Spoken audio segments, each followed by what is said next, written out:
Well, Reese, thank you very much. Welcome to ESPN College Football, presented by Marathon. And welcome to Death Valley, South Carolina, Clemson's Memorial Stadium.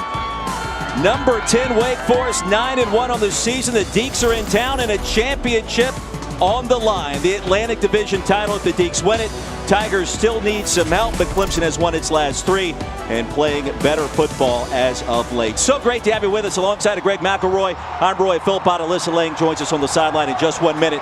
Late November, championship on the line. A lot to play for today for the Deacs. Yeah, monumental day potentially for the Wake Forest football program. A program that isn't exactly accustomed to going to the conference championship game every year. These opportunities are few and far between, and Dave Clawson's team is playing extremely well, and fittingly enough, they can punch their ticket by beating the team that has controlled the ACC for the better part of the last decade. Clemson Tigers won the toss and deferred to the second half. And this place already jumping on senior day.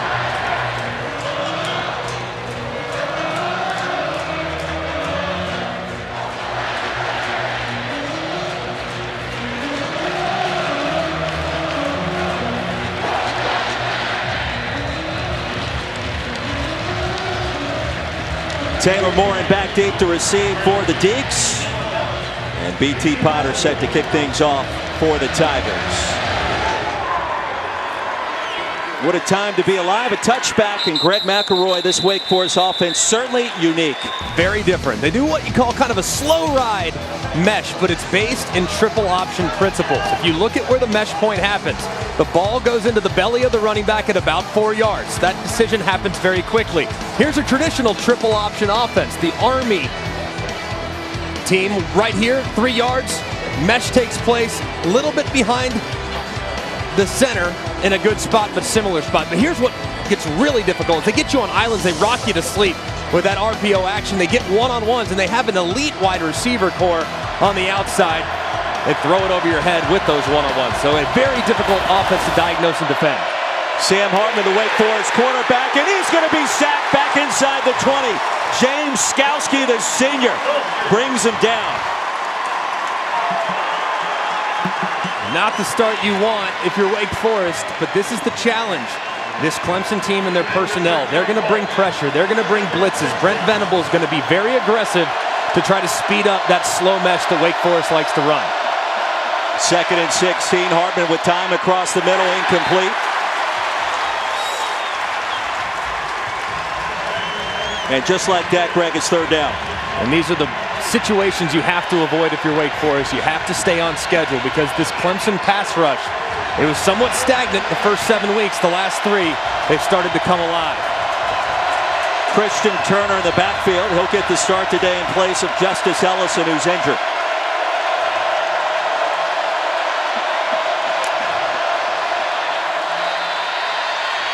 Pressure. Hartman flings it. Midfield, incomplete, broken up, contact, no penalty marker down. Looking for A.T. Perry. Mario Goodrich in coverage, 3 and out for Wake Forest. A lot of contact on the outside. Thought the official might be reaching for the flag. As you can see, Goodrich, that left arm really grabbing the wide receiver as Hartman clearly wanted it. This big wide receiver, A.T. Perry at 6'5", 206 pounds. Probably should have had a pass interference. A little too much contact, I think, against the wide receiver. Ivan Moore, the punter from Wake. Career long of 58 last season against Clemson. And Will Brown drifts back deep to receive. Late fair catch.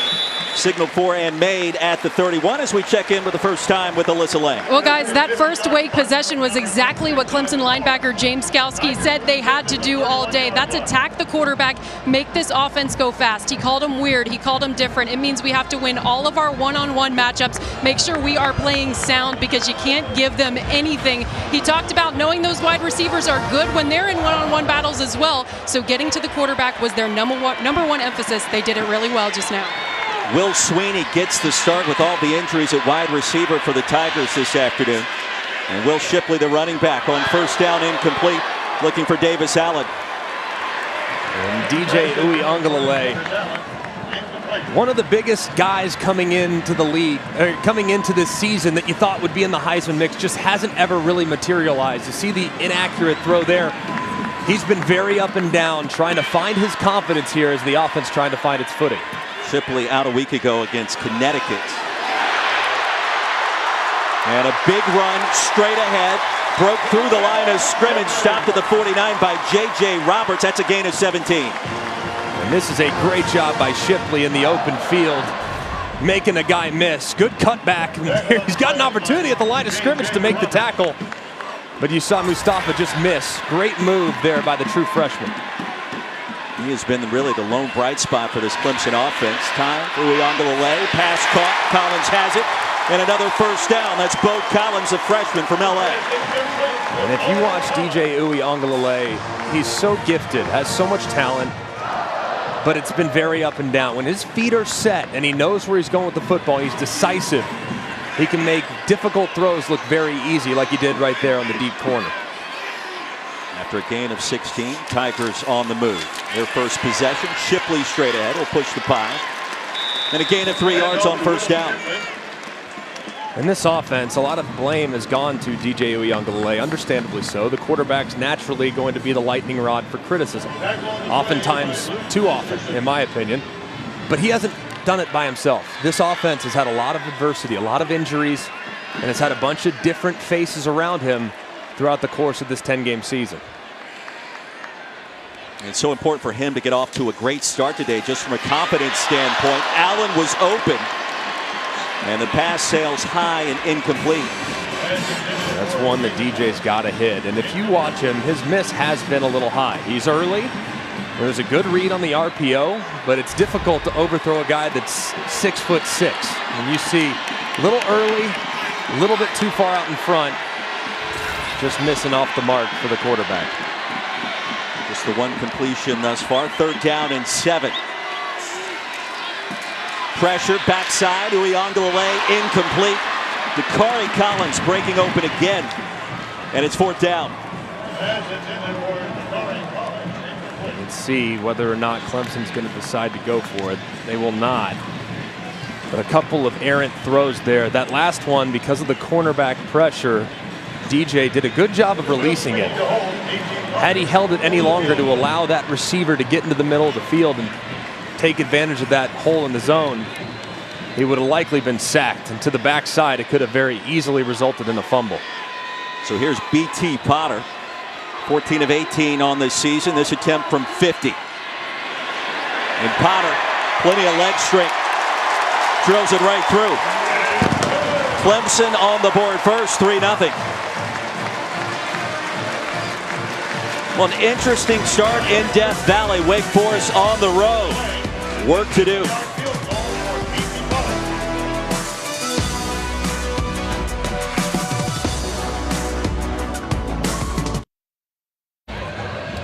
Back in Death Valley, 3-0 our score. Clemson leading 10th ranked Wake Forest. Greg McElroy, Roy Philpott, Alyssa Lane. Great to have you with us. After 3 and out by the Wake offense, Deeks will go back to work as B.T. Potter sails it deep into the end zone. Alyssa Lane. Guys, you talk about this Wake Forest quarterback, Sam Hartman. His teammates can't say enough good things about not only how he plays the game of football, but how he's led this offense and this team throughout this very successful season. I talked to Taylor Morin, one of the wide receivers here at Wake Forest, and he said he's a competitor. He's a winner. It doesn't matter the situation. He's going to get it done. He's going to find a way. He gives a heck of a pregame speech as well every single week, always getting guys fired up, coaching guys differently, and they love that he puts his body on the line no matter what. It makes them want to play that much harder for him. Yeah, we enjoyed talking with him this week, Alyssa. Hartman pulls it out, pass is caught, and the first big gainer, A.T. Perry.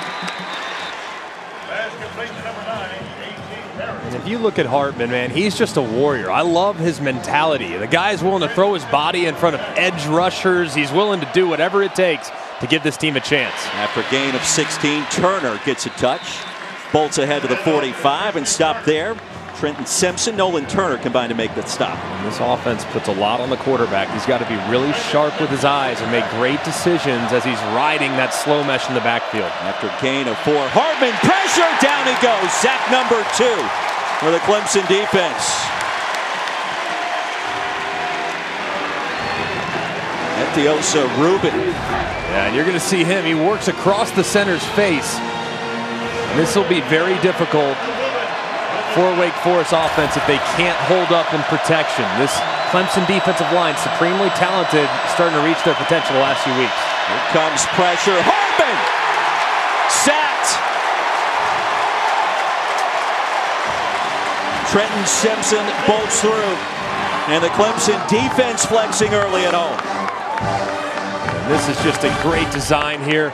You're going to see on the left side, he's going to loop around again. They get you on islands, one-on-one, and then boom! Trenton Simpson loops right around the center, finds some open space. It's Henry, excuse me. Finds some open space and makes a great play in the backfield. 3 sacks already for this Clemson pass rush. So Moore back on the field after that initial first down by Wake Forest. And Will Brown on the fly. Our first check-in with the studio this afternoon. Here's Matt Berry. Guys, good afternoon. I've got your LL Bean studio update. Buckeyes opening drive, 12 plays, 86 yards. C.J. Stroud to Chris Olave, and it looked easy. 7-0 Buckeyes early. And that's what Ohio State has been doing lately. Greg, you guys saw them last week. That offense in rhythm right now. Very much so. And now that all their weapons are rounding into form, they have 3 elite wide receivers. And C.J. Stroud does a really good job of being accurate with the football and getting out on time. The biggest problem for Ohio State is on the defensive side, and that's even starting to round into shape as well. Big one at the horseshoe. Big one here. Uyunglele fires it to Davis Allen. Pass was low. Hauls it in, crossing the 30. And if you look at the offensive coordinator for Clemson, Tony Elliott, kind of had to deal with some undue criticism, man. I mean, they have been a little short-handed throughout the course of the season, but you can see here early in this plan, trying to get some short, easy completions at the beginning of the drive to make sure his quarterback feels comfortable. And a brief stoppage. Our referee, Jeff Heiser.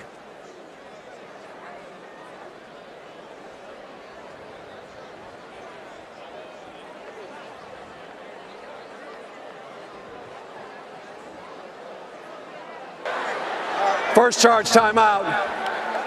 Clemson. So a timeout on the field. We'll step aside as well. 2nd and 3 coming up when we return.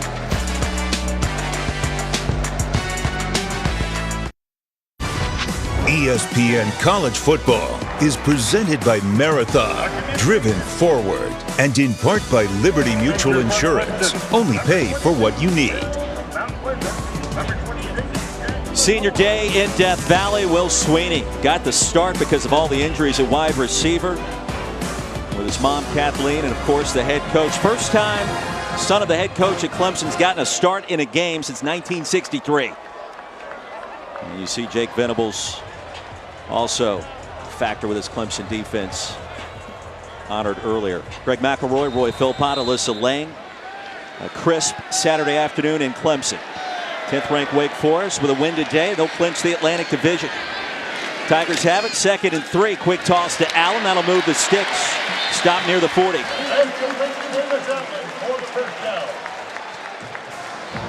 I think for Clemson, the biggest thing is just get your quarterback comfortable. Short passes, easy passes, because as he gets rolling and as he starts to gain some confidence in what is kind of a mix and match receiver core, that will start to open up some of the run game.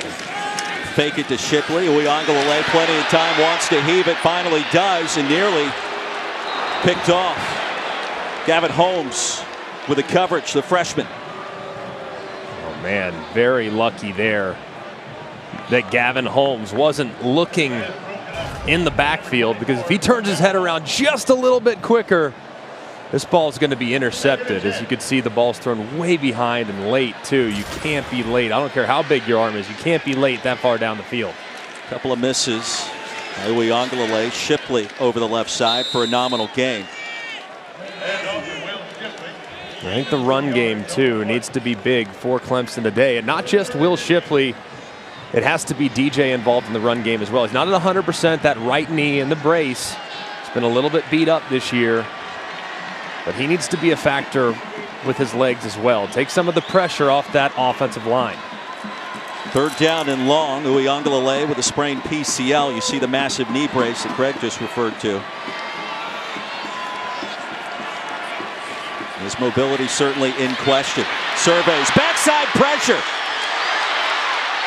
Somehow escapes. And a DP. Collins is there. Brought in inside the 10. It'll be first down and goal.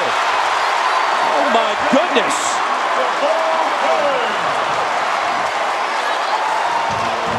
This was the guy that we expected. This was the guy that we talked about all off season. The Ben Roethlisberger clone, strong in the pocket, evades one tackler, evades another, throws one 50, 55 yards downfield off his back foot.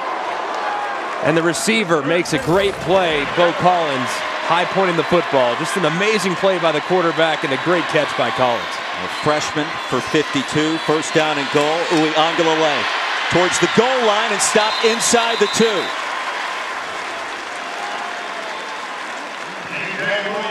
In this part of the field, your 250-pound quarterback needs to be your go-to guy.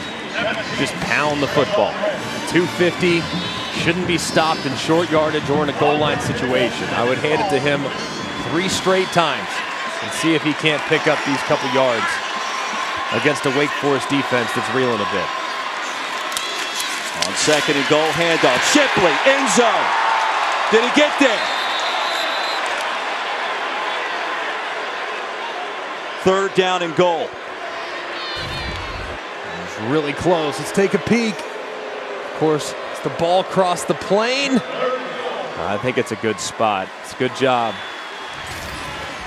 by those officials right at the goal line. As you can see right there, it didn't look like Shipley crossed the plane, but very, very close. I'm sure they'll take a look at it.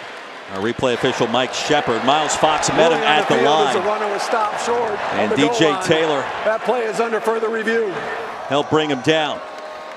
It's got to be indisputable video evidence. I don't know that we saw enough initially to overturn it, Greg. Let's take a look. This, of course, is a great angle. Excellent job by the cart cam. So we take a peek. Where's the ball? It's just hard to tell exactly where the nose of the football is. And you can't make assumptions knowing that it was called short of the line to gain initially. I think this call will stand, but it's very, very close.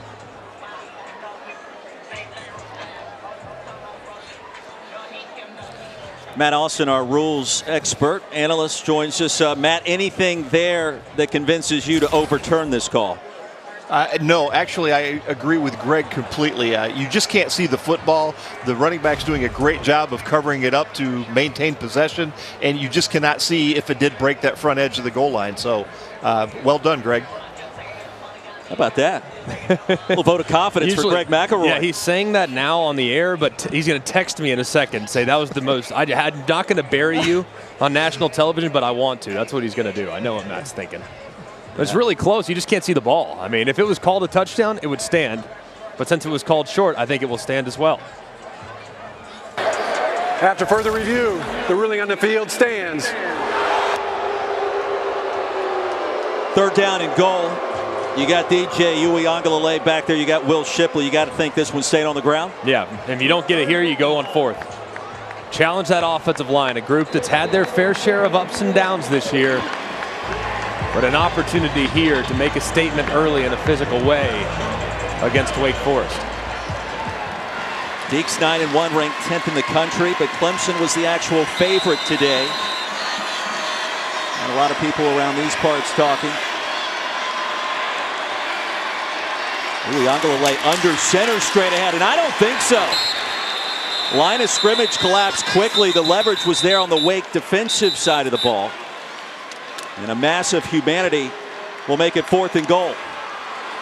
Right there, interesting, because you don't get any momentum at 250 when you're under center. Andy's got a hurt right knee. I don't like the under center quarterback sneak. If I'm going to run DJ Uiagalelei, I want him to have some momentum.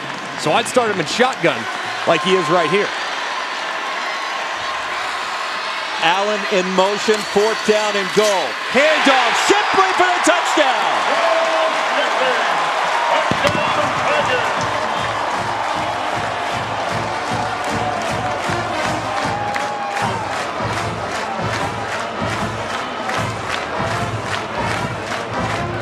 8th of the season for the freshman from North Carolina. Will Shipley getting it done.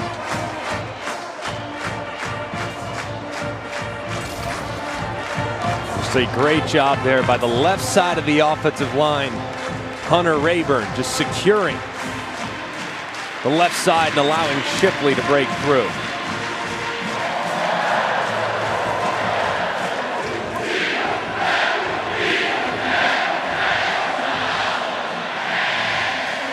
"77 yards in 9 plays, all set up with the scramble and toss from Uiagalelei to Bo Collins.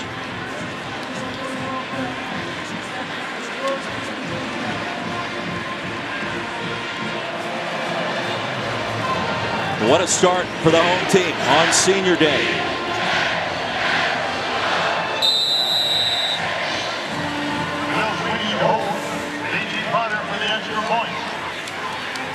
B.T. Potter already connecting from 50 yards out. Get the scoring started. Good with the extra point. DJ Uiagalelei came into the season as one of the favorites for the Heisman. It hasn't materialized, but here's a glimpse of what could be. The Ben Roethlisberger Jr. play, making a couple guys miss, and a couple plays later, the true freshman Shipley takes it home as Clemson's rolling here on senior day in Death Valley.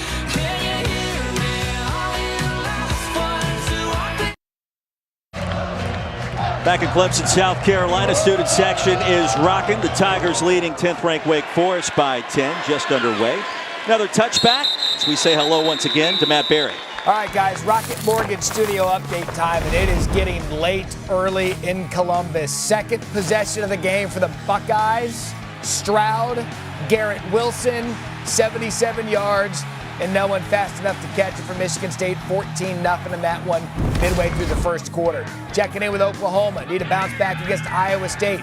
Caleb Williams, 74 yards. Cyclones were up 7-0. We are all tied 7 apiece in the Big 12.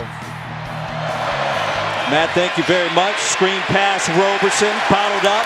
He'll spring forward back to the line of scrimmage, and that's it. No gain on the play. Wake Forest facing its largest first quarter deficit of the season. Hey, we should point out, too, Clemson still has a chance to win the Atlantic Division. The win today and some help from Dave Clawson's team next week. The loss potentially at Boston College. And NC State also has to play the part as well. Movement, and a penalty marker flies. False start. Offense, number 9. 5-yard penalty. Second down. And they have to get something going offensively because this Clemson defense right now is just overpowering this Wake Forest offensive line. They've had one-on-ones, and more often than not, those Clemson one-on-ones have gone their way. It's been very impressive as you see the sack numbers 3 already here in the first 7.5 minutes, 10 minutes or so. But they've really been coming on for the last several weeks. No confusion with that snap. Hartman try to buy a little time and sling it out of bounds. Are you surprised by this start for Wake Forest? I am a little bit, but I'm not that surprised that Clemson's able to create some pressure. I'm just surprised that Wake Forest hasn't utilized some misdirection, because this is a team that Clemson, if they know what you're doing, it's over. They are very talented at all 3 levels defensively, but they need, Wake Forest does, because there is a gap in talent for the most part across the board. They have to be able to create confusion and make Clemson play just a touch slower than what they're playing right now. On third down, more pressure. Hartman somehow escapes, nearly intercepted. Tyler Venables almost brought it in. 3 and out once again for the Deeks, who are playing without their starting center today, and Michael Jurgens, and perhaps that's been a factor early as well.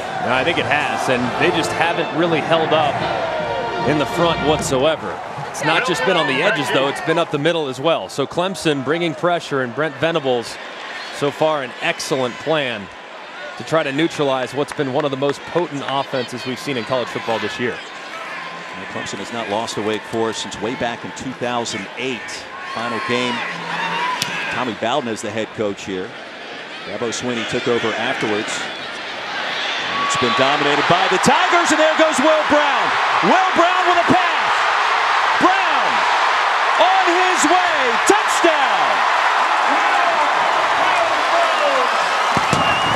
And the Tigers pouring it on early.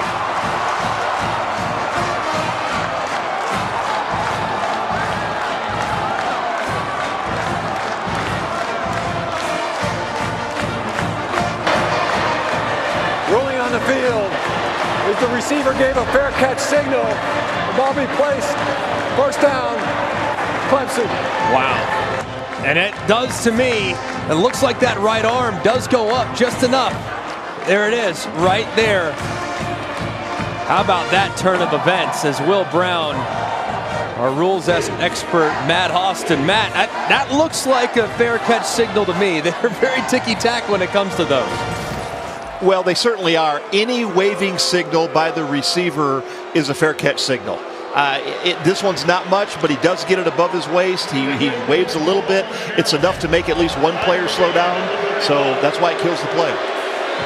Wow, huge turn of events there, and a massive break for Wake Forest, as it looked like things were about to go crazy here in Death Valley. So after all of that, Kobe Pace checks in for the first time. He'll get the toss to the edge. Kobe Pace crossing the 40, and it was very close for Will Brown, and that half wave. Yeah, as you can see right there, just a little bit. I mean, I don't know if there were any Wake Forest players. I don't know if they slowed down at all. Didn't look like it. Looked like it was just a really nice return, but an unfortunate turn of events there for the Clemson special teams unit. Yeah, so the touchdown off the board. Pace his second carry.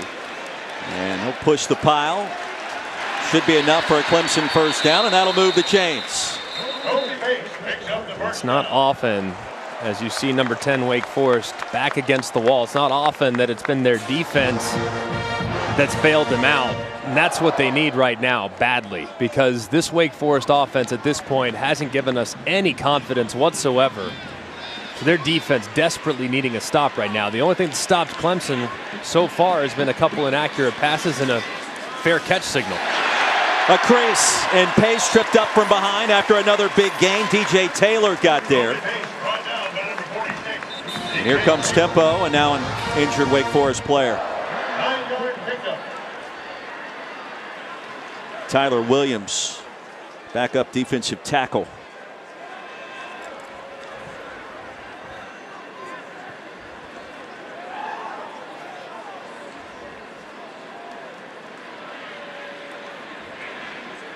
Williams, a redshirt junior out of West Palm Beach, Florida. Hey fans, don't forget to check out the Great Clips Command Center broadcast of this game. And right now streaming on ESPN3, also the ESPN app.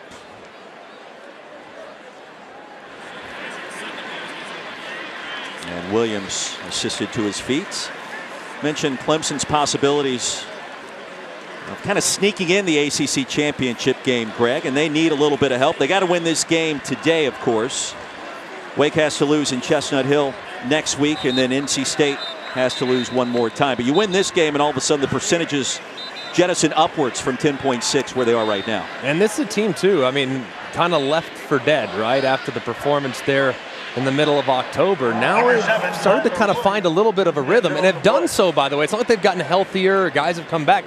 If anything, the adversity's gotten more significant, and yet they just continue to find a way. So you got to give a lot of credit to Dabo Swinney and this Clemson team. Need some help, but they're no stranger to ACC championships. Handoff Pace, a jump cut. Wake Forest territory, still churning the legs. Brought down near the 37 by A.J. Williams.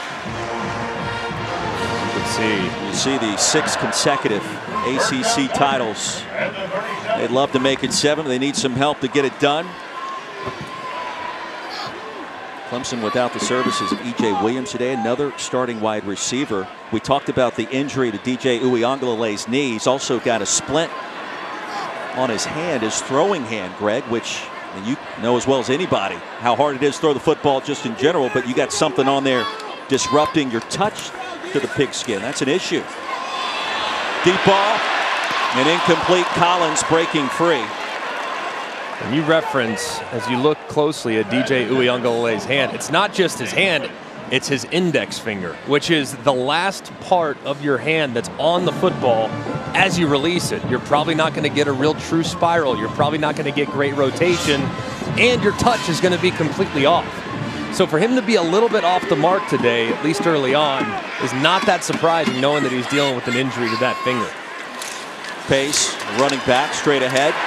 Ball pops out, and that's what Wake Forest does. They've been doing it all season long. 14 different defenders have created turnovers. Jasir Taylor did it right there for the Deacs.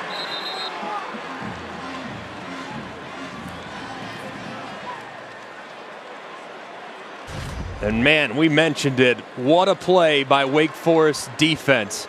And it's right there. Looked like number 21, Chase Jones, that stuck his left arm out and just barely got enough of the football, causing it to go forward. Wake Forest has done it time and time and time again. They've given up yards, they've given up points, but one thing they have done is they have really flipped the script really throughout the course of the entire season, with turnovers and creating negative plays offensively for the opposition. Pace lost the handle. Williams was banged up in that sequence as well. And here comes Sam Hartman and the Wake Forest offense trying to find some kind of rhythm and perhaps positive yardage. They need to get some quick passing game going. They need to get some screens going. Just get Clemson a little bit out of rhythm defensively, because right now Clemson's teeing off. True freshman running back, he's Quentin Cooley in the Wake Forest backfield. Play action, Hartman, pass caught. Taylor Morin reels it in for a gain of 9. Guys, a couple of frustrating offensive drives for Wake Forest so far. I've been watching Sam Hartman on the sideline until the defense came up with that big turnover. He's pacing around. He's talking to his receivers. One of the things that they talk about him being good at is staying cool, calm, and collected, certainly under pressure. Big possession for the Deacs. More movement at the line. We'll check the penalty.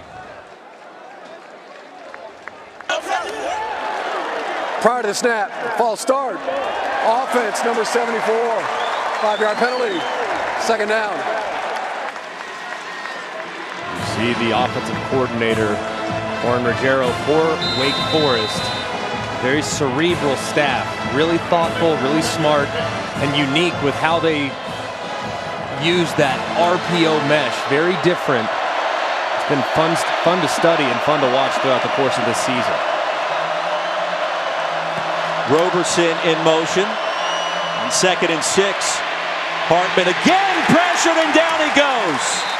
4th sack of the quarter for the Tigers defense. It was Trenton Simpson. Man, I love Trenton Simpson, man. I think he is an elite pass rusher on the edge, but he can also play in space at the second level off the ball. I just think he's so disruptive. As you can see, he just takes that right tackle for a ride. That was Devontae Gordon on the right side that lost to the outstanding linebacker. 3rd down, pressure, Hartman, incomplete. And right now, Wake Forest has no answer for this Brent Venables defense and the pressure they're applying early in this one. Skowski burrowed through that time. And they're just overloading the protection right there. Skowski unblocked, forcing Hartman to get rid of the football a little sooner than he wanted to. They have to have an answer at some point, a neutralizer to some of these pressures, because your defense gives you sudden change, you do nothing with it. The 3rd 3 and out for Wake Forest to start. And see what Will Brown elects to do here. A clear call for a fair catch as we send you back to the studio. And Matt Berry. All right, guys, LL Bean's studio update. Zamir White in Georgia. It's Name Your Number Saturday in the SEC. They've got Charleston Southern. Also, the Buckeyes have just scored again. 43-yard touchdown from Chris Olave. 28-0 Georgia, 21-0 Ohio State. Now, the Buckeyes certainly coming into form at the right time of the year. And they're going to be a factor in the upcoming college football playoff once again. And I think that team, the Ohio State, the way they're kind of structured in that passing attack, they might be the biggest threat to Georgia when it comes to the national championship picture. Collins goes in motion after the 44-yard punt, and Kobe Pace just lost the handle. Tigers' last possession will pick up 3 yards on first down. Yeah, I like that from this Clemson staff. Keep Kobe Pace in there, man. He just coughed one up, but he's been running hard. Sometimes after you put the ball on the deck, the offensive staff will say, hey, you're not getting it for a couple series, but I like they go right back to him. Get your young back involved right away after the mishap last time out. Approaching a minute to go in our first quarter. Uiagalelei heaves it. Pass caught. And that'll be a chain mover. Bo Collins again. He's been active in this first quarter. The Tigers pick up another first down. And that was a good, accurate throw there from DJ Uiagalelei. When he knows where he's going with the football, he can drive it. I mean, that's a long throw to the field on the out route that has to be on time, and he's done that time and time again. That's probably his best throw. Off the screen, Will Sweeney.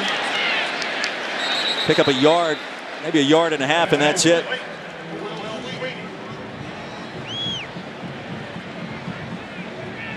That play right there, little tunnel screen. I want Wake Forest to install that one because that right there could slow the pass rush just enough. And that was my next question for the Deacs. What do you do to try to disrupt what Brent Venables has dialed up early? Could be the final play of the quarter. There goes Will Shipley, the spin into Wake Forest territory. And 15 minutes in, 10-0 our score. The nation's 10th ranked team on the ropes early in Death Valley. Well, on senior day, emotions running high. A tearful James Skalski. The first quarter sack as well. Tigers getting it done. And a fun start in Death Valley in the ACC.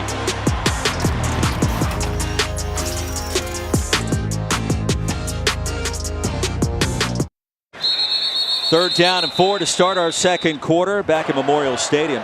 False start. Offense, number 74. 5-yard penalty. Third down. Marcus Tate, true freshman who's played really all along Clemson's offensive line. He's going to be a good one. He perhaps hasn't emerged just yet. Yeah, that's might be his first or second offensive snap because Hunter Rayburn, as you see, number 55, going in there. He's occupied the left guard spot most of the first quarter. And then in at center has been Mason Trotter. So this offensive line has really been shuffled around, and they've had their fair share of growing pains throughout the course of the season. Wake Forest. Well, the Deacs will talk things over. And a big play coming up to start our second quarter with 3rd down and 9. Of course, a big day for college football coming up later tonight. Saturday Night Football presented by Capital One. The Utes and the Ducks, number 3 versus number 23, 7:30 Eastern on ABC. And, of course, on the ESPN app as well. And a spot in the college football playoff certainly could be on the line for the Ducks, who probably have to beat Utah twice to get there. Certainly a part of an enormous day of games here. So it's time for today's Weekend Wake Up, brought to you by our friends Wendy's Breakfast. What do you like?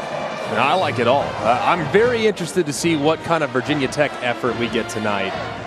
Of course, Justin Fuente no longer patrolling the sideline, and Miami really playing for Manny Diaz's job, it seems. Of course, that game's fascinating. But how about SMU at Cincinnati? Really the last big test for Cincinnati prior to the American Championship game. On 3rd down and 9, deep ball, out of bounds, incomplete. Dakari Collins, the intended receiver, blanket coverage by Holmes. And it's 4th down. When you see that ball just kind of flutter, man, it's got to be because of that right index finger. I mean, it's not turning over. You watch DJ throw. I mean, he turns it over in his sleep. I mean, it's unbelievable. Turning it over, by the way, is a good thing in quarterback world. You think turnover, that's a negative. That's not what I mean. I'm talking turning it over where the nose ends up down when you throw a deep ball, and that nose just stayed high. Really odd. It's got to be because of that index finger that's taped up. Will Spires, the pride of Cameron, South Carolina, with a punt. And the Deacs get it back. Well, Monday Night Football this week. Daniel Jones and the Giants face a must-win game against Tom Brady and the Bucs, 8 p.m. Eastern on ESPN with Monday Night Countdown getting things started at 6 o'clock. Saquon Barkley expected to return, and it should be a fantastic scene. Now the Deeks, hey, 4 straight punts to start a game. First time it's happened since guess when. That looks familiar. Clearly Brent Venables, he's got the recipe. And now it's up to Warren Ruggiero, the offensive coordinator for Wake, to find an answer. Hartman again, pressure. Hartman again, sacked. Nolan Turner, veteran safety. And they have to find something. And it's got to be the answer, I think, is to get the ball out of Sam Hartman's hands quick. Hitches, out routes, slants, quick throws to this talented wide receiver core. Wake Forest with 10 yards in the first quarter. That'll change here. Christian Turner, a little late shake and bake to make it third and respectable to stop by Balin Spector. Yeah, and that time, one of the few times that Brent Venables hasn't brought about 5 guys in the pressure. They drop back in too deep and they hit it with a run game to set up, I think, a critical third down for this Wake offense, just to get a little momentum going. And if I'm quarterback, I'm looking in the direction of A.T. Perry. He's my go-to guy, number 9, and wide receiver at the bottom of your screen. Hartman. Perry, first down Wake Forest, and that felt like a big sequence for the Deeks.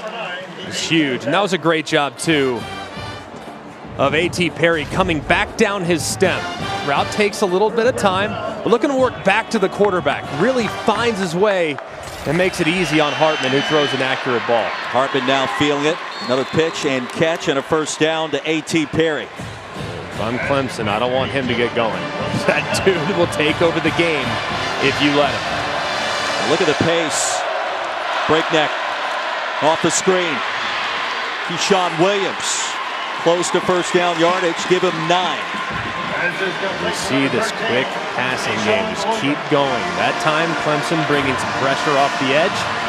Hartman does a good job throwing right into the pressure. They turn into another positive play. And Hartman on second and short. Needed just over a yard. He'll get there and then some. Spector the tackle. There's a promising drive from Dave Clawson and his offense. Finally a little bit of rhythm. Being able to neutralize that pass rush for Clemson and Brent Venables just a little bit. First time in Clemson territory for Wake Forest. A gap pressure. Hartman keeps it across the middle. A.T. Perry. Another first down.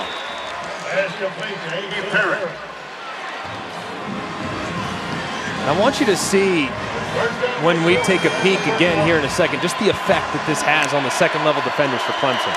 After a gain of 16, Hartman back to the air. Dangerous toss, pass is caught, Morin has it, and another chain mover. And watch this, look at Nolan Turner, who's standing right here. The ball goes into the belly of the running back. He thinks it's a run, he commits, and as a result, boom, Hartman hits him right in behind.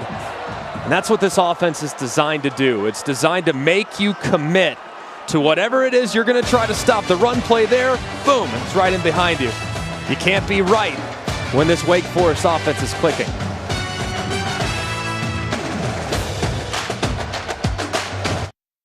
Clemson, Wake Forest starting to get some offensive momentum. I talked to offensive lineman Sean McGinn this week on the most challenging part of running this offense for Wake. He said, reminding yourself what we can do. Sometimes if we get inconsistent, experience a couple 3 and outs, you have to remind yourself what this offense looks like when we can hit a big play, when all 11 do their job. He said, no one here is a superhero. If everyone does what they need to do, we can play well. And Alyssa Sean's had to play a little center so far this afternoon due to the injury to Michael Jergens. That's a developing story, and a short gain by Christian Turner on first down. And obviously, when you're without your center and your tempo offense, that's really difficult because the communication has to be seamless. And if you're not the guy that's doing it every single snap throughout spring and fall camp, missing that piece in an offense like this, that's a big loss. 10th play of the drive. Hartman pulls it out. Pass will be caught. Roberson has it. And it'll be first down and goal for Wake Forest. And what a response on this drive for the Deeks. Yeah, a thing of beauty with this offense now. You see how quickly the ball's getting out of Hartman's hands. Very decisive. And the receivers have done an excellent job after catch as well.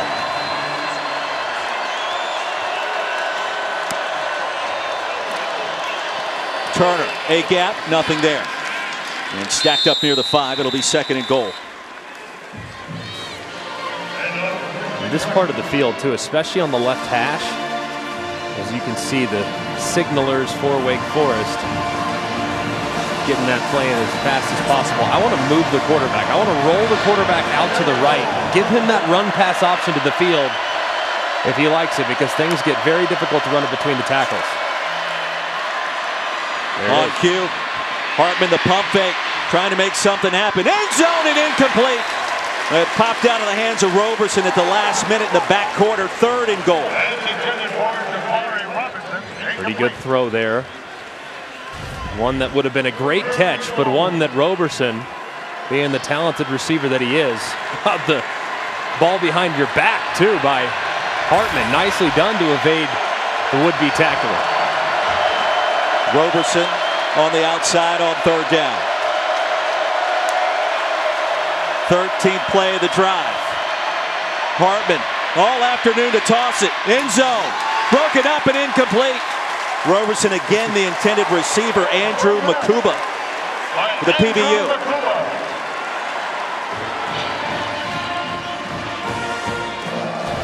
And they kind of got away with one here. Watch number 22, Trenton Simpson. He's working right there. He just takes out the wide receiver. I mean, I'm not sure what the officials are seeing there, because the guy's out in the route trying to catch a pass, and the linebacker just levels him. Fortunate there that Clemson didn't get flagged for the pass interference. Nick Skiba, the South Carolina native from right up the road. Clover, South Carolina. 23-yard effort. And he has been rock solid this year in Winston-Salem. 10-3 our new score, 10 to play. And a fun first half in Death Valley.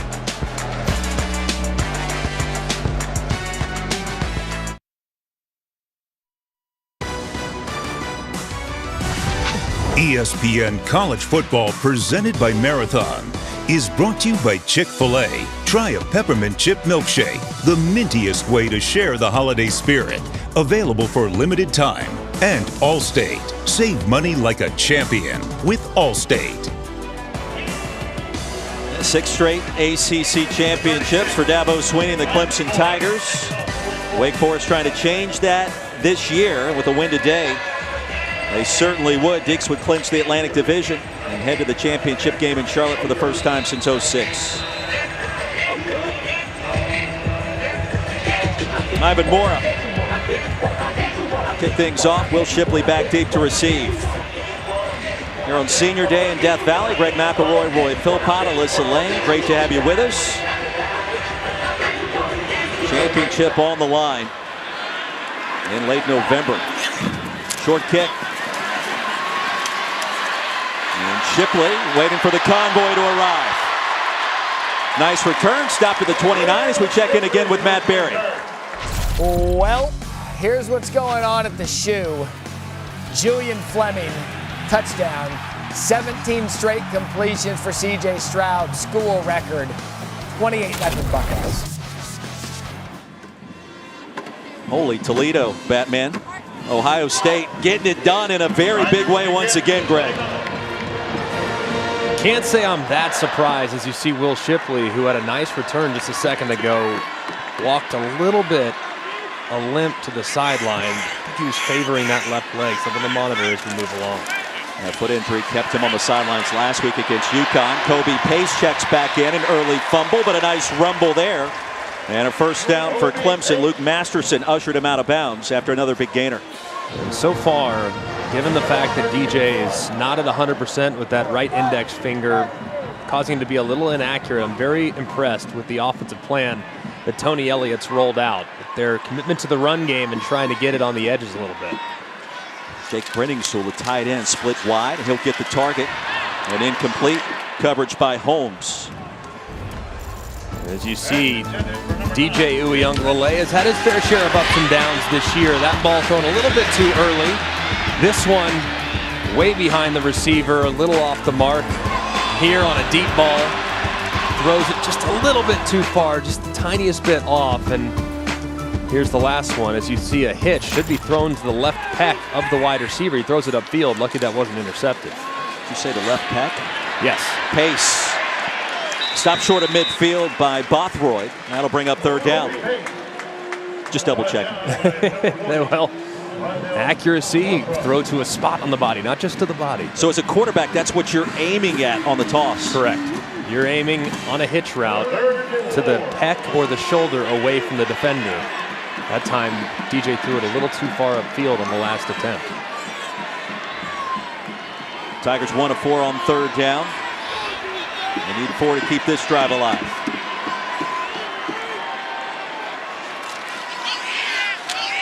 And Pace straight ahead. Made one man miss. And a power finish results in a first down. Really nice run there by Pace, as he just completely overpowers DJ Taylor, number 46, who meets him in the hole at the line of scrimmage. And Pace is just not denied. Just a beautiful run there by the running back. I mean, Greg, you look at the injuries. No Frank Latson, no E.J. Williams, no Justin Ross. Ngata is out. Will Taylor is out. You wonder if they should just stick to the ground game. And then Davis Allen says hello and another first down. What a great throw and an outstanding catch. When you have a big body tight end, just throw it up there. Give him a chance. As you get Davis Allen, who goes at 6'6", working against Travion Red, who's just 6 foot. Massive advantage for Clemson, and a great throw by DJ. And perhaps the favorite player for offensive coordinator Tony Elliott this season. Does a lot of the dirty work. He's got the soft hands. Pace ahead to the 17-yard line. The tackle by Red. Yeah, let's go back to that throw from DJ Uiagalelei. You can see, I mean, it's well covered. But when you have a guy that's in phase, it's almost like throwing a back shoulder to the outside. This is kind of a back shoulder, but it's right in the middle of the field, just throwing the receiver open. A great job by Allen of adjusting his body and making a great catch. Just an excellent conversion there in the passing game. Will Shipley checking back in on second down. This Wake Forest defense, not the strength of Dave Clawson's team this season. Shipley on the toss. Shipley to the edge. And close the line to gain. Another first down for the Tigers. Give them 5. Yeah, I think the big thing for Wake Forest, though, they got to do a better job tackling. I mean, you got to give credit to Shipley and Pace, who've done a good job of being physical and making guys miss. But man, there have been several Wake Forest defenders that have been there, and they just haven't been able to drop the ball carriers. So they got to do a better job of not missing open field, because these Clemson guys are very explosive. Uiagalelei keeps it, makes one man miss inside the 5 and stopped at the 1. It'll be first down and goal for Clemson.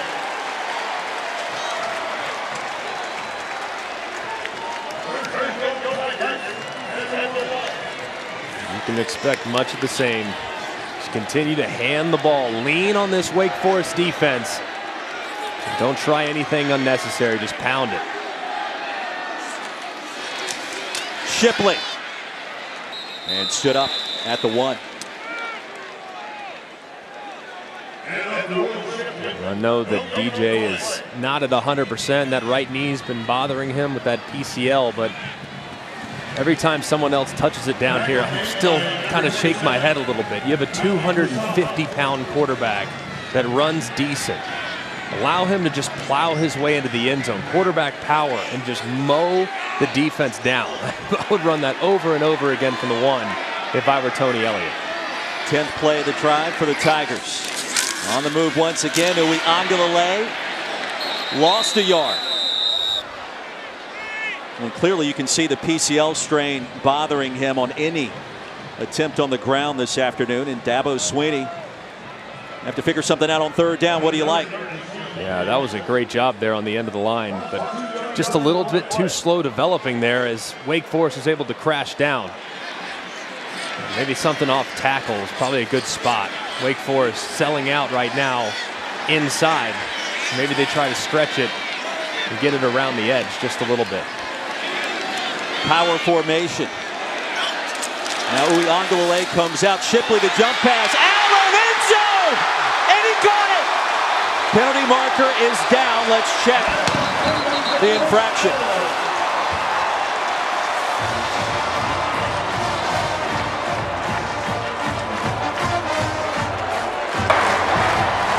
Pass interference. Defense, number 15. Penalties decline. Results of the play. Touchdown.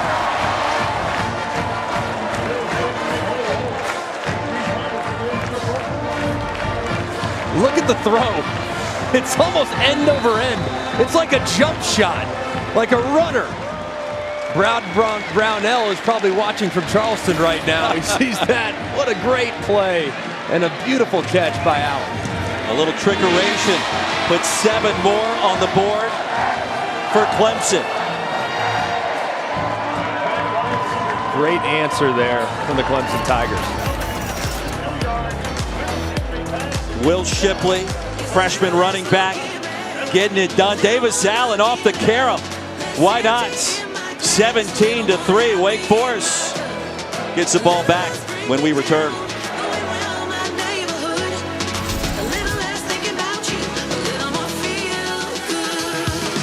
(17-3). Clemson leading. Number 10 Wake Forest back inside Memorial Stadium. Alyssa Lane, Greg McElroy, and Roy Philpott here with you. It's not how you drive, it's how you arrive as we take a look at today's more driven moment brought to you by Goodyear. And I want you to pay close attention to this beautiful spiral by Will Shipley. I say that tongue-in-cheek because, my goodness, the thing's end over end. Look at this. I mean, that is amazing. That's like when you're 150 yards out and you're hitting a nice, easy 7-iron and you skull it, but it still ends up on the green. You know what I mean? It's not exactly how you want it. You don't have to draw a picture, though, in the box score. Goes down as a touchdown. Very effective and a great catch by Allen. I just love that Shipley didn't even try to throw it like a traditional football. Just end over end. Who cares? And remember, he was injured in that previous possession as well before coming back on the field. Hartman on the rollout. Pass will be caught near the line to gain by Donald Stewart. So just his 22nd grab of the season at the 35. And on that last possession, Wake Forest finally found something offensively, and I think this will be a big part of it. Moving the launch point, rolling Hartman out, mixing in some quick throws with the inside handoffs like they usually do, but I'd also start to explore maybe a couple runs to the perimeter. Pitch it to your running backs on the outside. Slow match, Cooley has it, and then bursts ahead. Stopped at the 38. I do think it's going to be really important for Wake Forest to mix it up. If you watch Clemson right now defensively, they're really converging at both guards in the center, really trying to collapse on the inside. So they're going to have to run it around the edges a couple times because Clemson kind of selling out up the middle. Hartman pulls it out, now springs ahead. That'll bring up 3rd down and short. Boy, the slow mesh, it really is unique and different compared to what we usually see, you know, with option football and the normal spread. It's very effective, though, and it forces the defense to show their hand on every single snap. And Hartman, a magician this season. He'll throw it here. 1st down, Wake Forest. The pressure came in just a split second late, and Simpson just buried him. Just pressure right off the side, unblocked. Hartman knows it, and he knows he has to lose it quick. He even gives Simpson a little love. Hey, good hit, bud. How about that? Love that. After the 1st down, Hartman goes deep. Keyshawn Williams incomplete. Coverage by Makuba.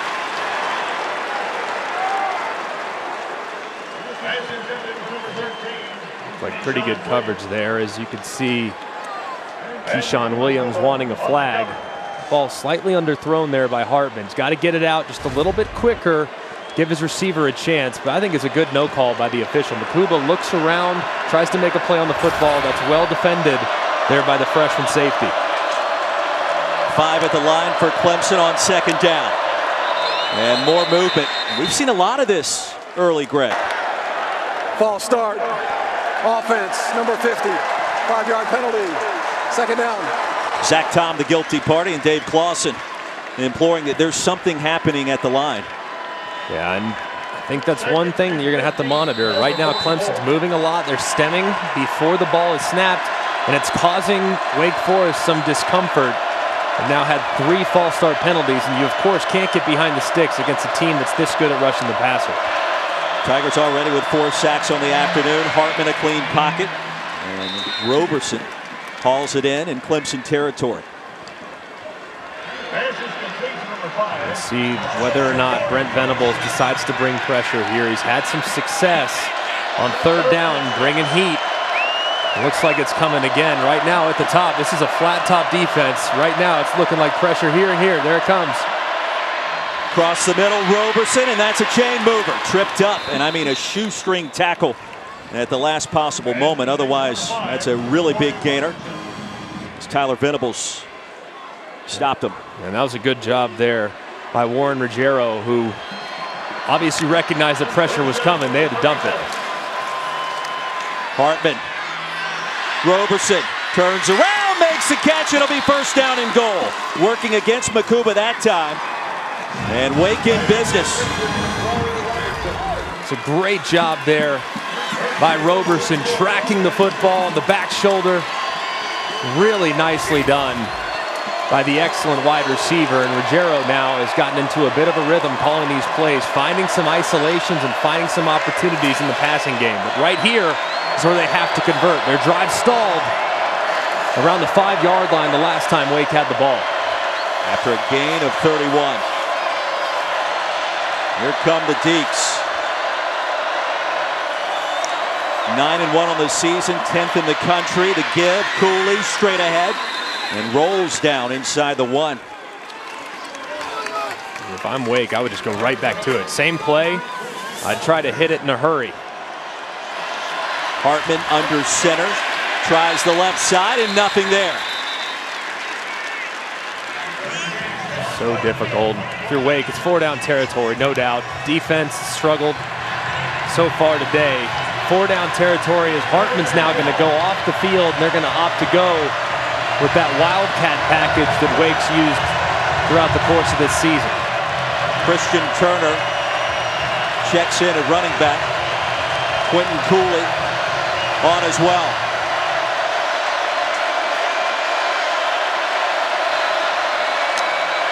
And it's Turner who claps for it, and a timeout called by Dave Clawson. And he sprinted into the end zone there. Yeah, he was rolling. I need to clip that for his highlight reel, send it to the scouts. Clawson gets the timeout.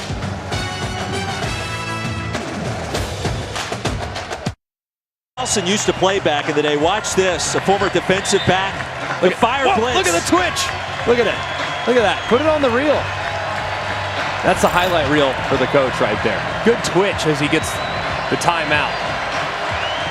Out of the Wake Forest timeout, Cooley and Turner, the running backs. No Sam Hartman to speak of.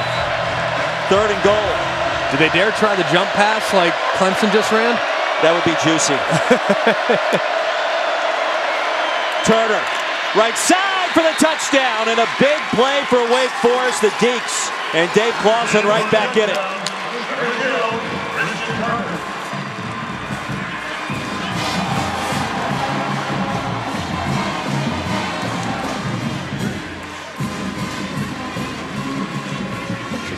Great drive there by Wake Forest offense.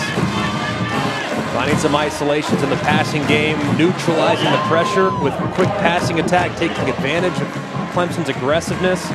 They've done a really good job of adjusting and finding some answers these last couple drives.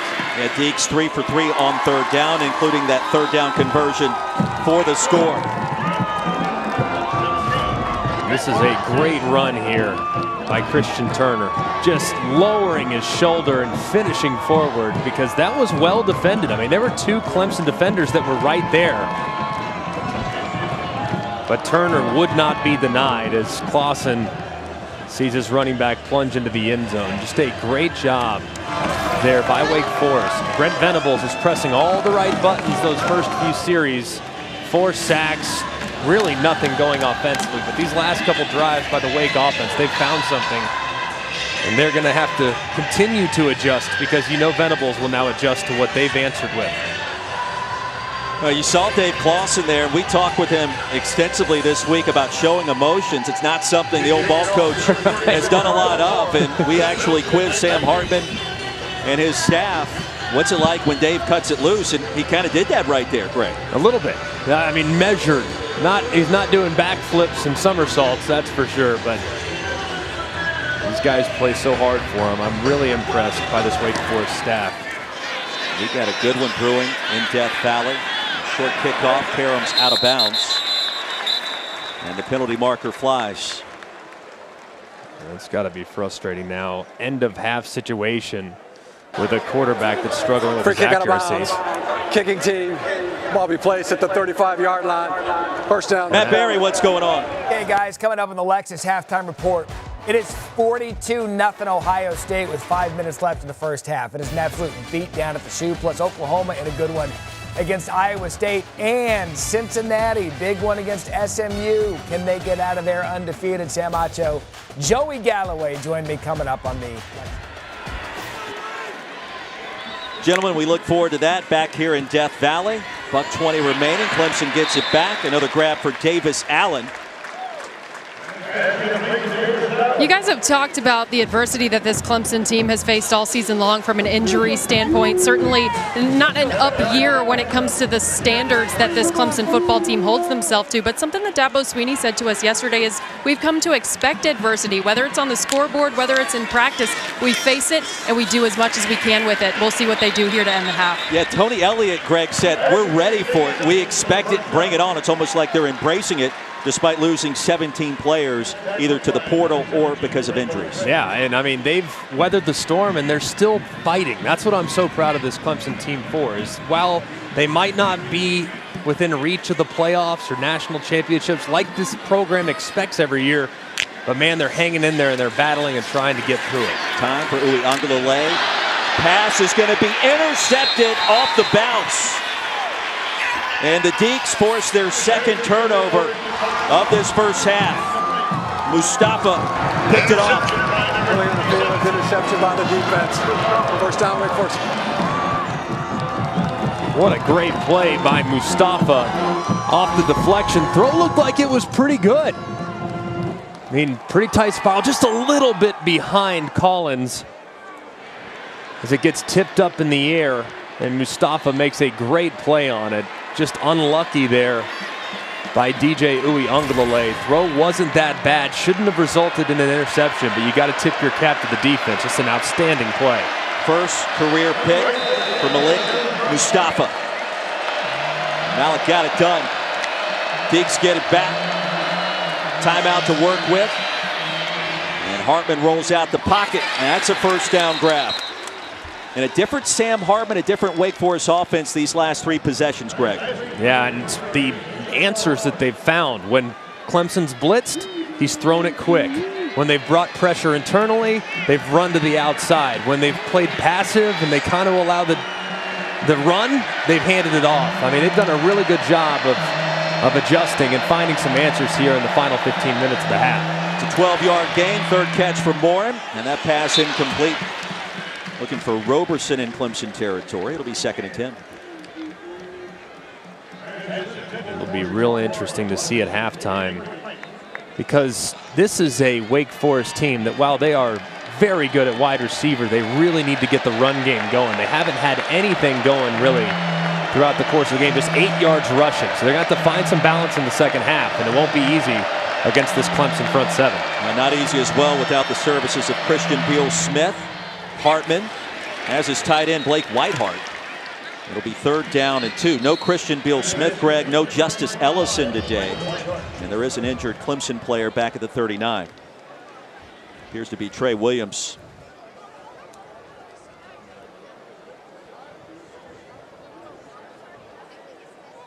So the freshman defensive tackle out of Windsor, Connecticut, being tended to. And we remind you, coming up tomorrow on Sunday NFL Countdown, before Patrick Mahomes and Dak Prescott square off, it's Inside the Lines with Cowboys QB Wired for Sound. That is Dak himself. Plus, Kevin Hart joins Sam and the guys live from Philly, 10 a.m. Eastern tomorrow, Sunday NFL Countdown. Everyone keeps talking this whole week. I mean, I'm watching all the daytime television shows, and the constant conversation's been Dak or Mahomes. Who's better? Who would you rather have? And the more I've thought about it, the more that actually is kind of a difficult question to answer. I love Mahomes like he's my son. I love him. He's one of my favorite players to ever play. But But Dak's one of my favorite players I've ever covered. So it's almost, I feel like I'm picking between two kids that I just love and cherish so much. But Dak's had such an amazing year, and the Cowboys are playing as well as anybody. I think this year Dak has clearly been better than Mahomes. Not close this year, but don't start that Ferrari up just yet. Mahomes can flat out get it. Out of the timeout, more movement at the line. And back Wake Forest up 5. False start. Offense, number 62. 5-yard penalty. 3rd down. And as you see Dave Clawson, he is beside himself. I mean, he is convinced that Clemson's doing something in the front, because this is not something you're accustomed to seeing with Wake Forest. Self-inflicted mistakes. Hartman steps up. Hartman fires. Morin, 1st down. Big play there to keep the drive alive. The tackle by Tyler Venables. Wake with 1 timeout remaining. This type of offense, you can run a play here. Normally I'd say spike it, but you can run a play with their tempo. Off of play action, Hartman wants it all towards the end zone, and broken up at the last minute. Roberson, the intended receiver, and Makuba, who has been active in this first half, got a fingertip on it. Great play by Makuba. Ball's just a little bit late as Hartman tries to work the middle read post. But a beautiful play by Makuba to get in there and break it up. He has. You mentioned him being active. He's been outstanding today. 16 seconds remaining. Deeks do have a timeout to work with. Skiba does have ample leg strength. All-time leading scorer in Wake Forest history. Hartman. Down he goes, and the ball pops out. Skowski has it.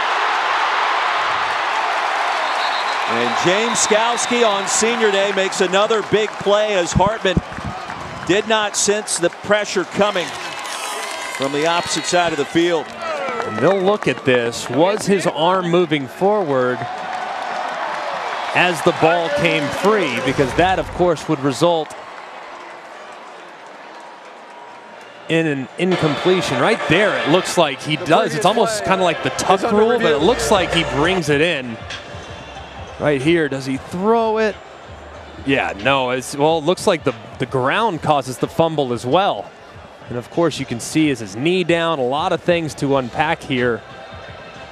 But I'm pretty sure that knee was down prior to that ball being dislodged. Let's check in with Matt Austin. Matt, what do you see in this sequence?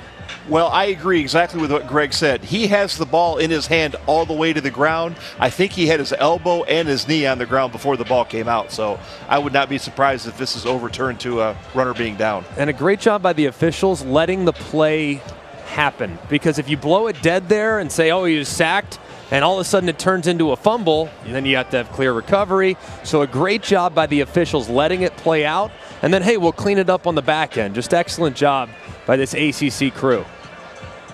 Well, Spector and Miles Murphy meeting at the quarterback and bring him down, and I agree. So I think it's the left elbow that kind of shows a dangerous play there, by the way. I mean, Hartman is very lucky that that ball didn't pop free. You have 3 Clemson defenders that are all over you, and you're trying to make a throw. It's just extremely dangerous. Hey, as a quarterback, Greg, you've been sacked 5 times in 2 quarters. I mean, there's a cumulative effect as you get later into the game with the amount of pressure that Hartman has been under, right? No doubt. Your clock, everything has to speed up just a little bit faster, knowing that you haven't done a great job on islands, and they've had some answers with some of the pressures that they've brought. So everything as a quarterback at that point has to be accelerated. Your decision making, how quickly you get it out of your hands, the communication between you and the offensive line, the communication between you and your wide receivers. Everything has to happen just a little bit faster in the second half so that they won't have these drives stalled because of the Clemson pressure. An extended review here. Remember, if Wake Forest wins today, the Deacons clinch the Atlantic Division Championship. Clemson needs to win today and then have some help in the final week of the regular season to repeat and have a chance for their 7th straight ACC title.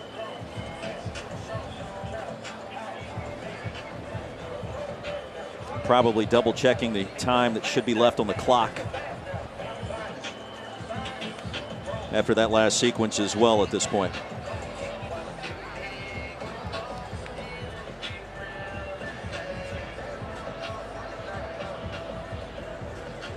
Now, of course, as you take a look, the biggest thing they got to iron out is, all right, what's the clock doing? Right. Where's the ball down? The clock is, of course, going to be running. Does Wake Forest want to call their final timeout and heave one to the end zone? So right now, just trying to clean everything up, as this call is going to likely be reversed.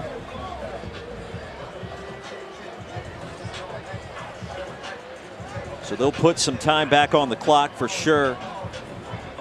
And then the clock will start on the ready for play. So Wake Forest will have to decide, do you want to get up there and be ready to run an offensive snap? Do you want to try to steal some points?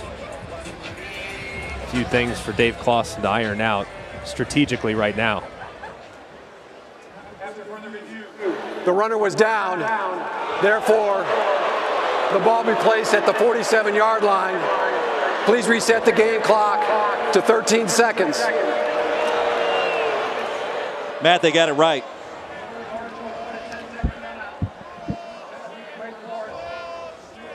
Yes, they did. It does carry a 10-second subtraction, but Wake Forest does have a timeout to prevent that. So I would assume that they would use it here so the clock would stay at 13. If they don't want it, it would go down to 3. Then they'd have one play. So it makes no sense not to take the timeout. Yeah, they will execute that last timeout to avoid the 10-second runoff. So now you can anticipate, of course, you can work the middle of the field, but you have to get first down yardage. So I don't anticipate that. I expect a 5-yard or an 8-yard or a 10-yard out route working right into the boundary.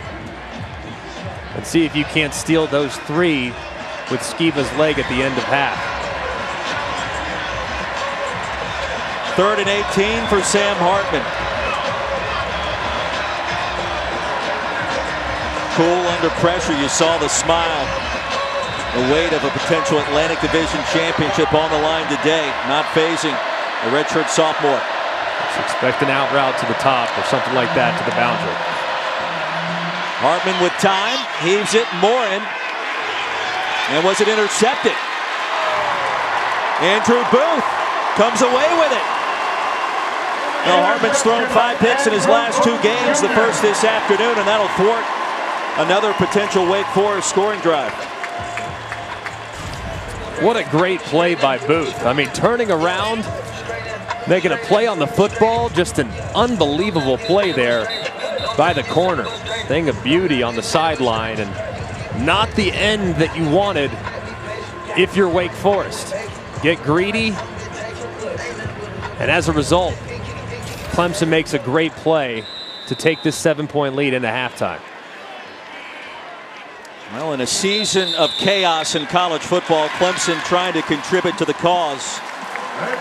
17-10 our score at halftime in Death Valley.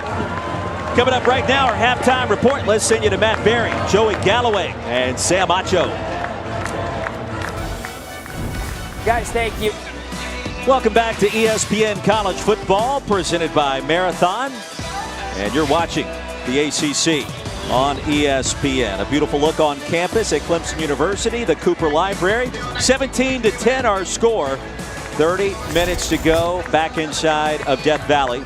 Clemson with the lead against 10th-ranked Wake Forest. Great to have you join us, as always. Greg McElroy, Roy Philpott, Alyssa Lang on the sidelines.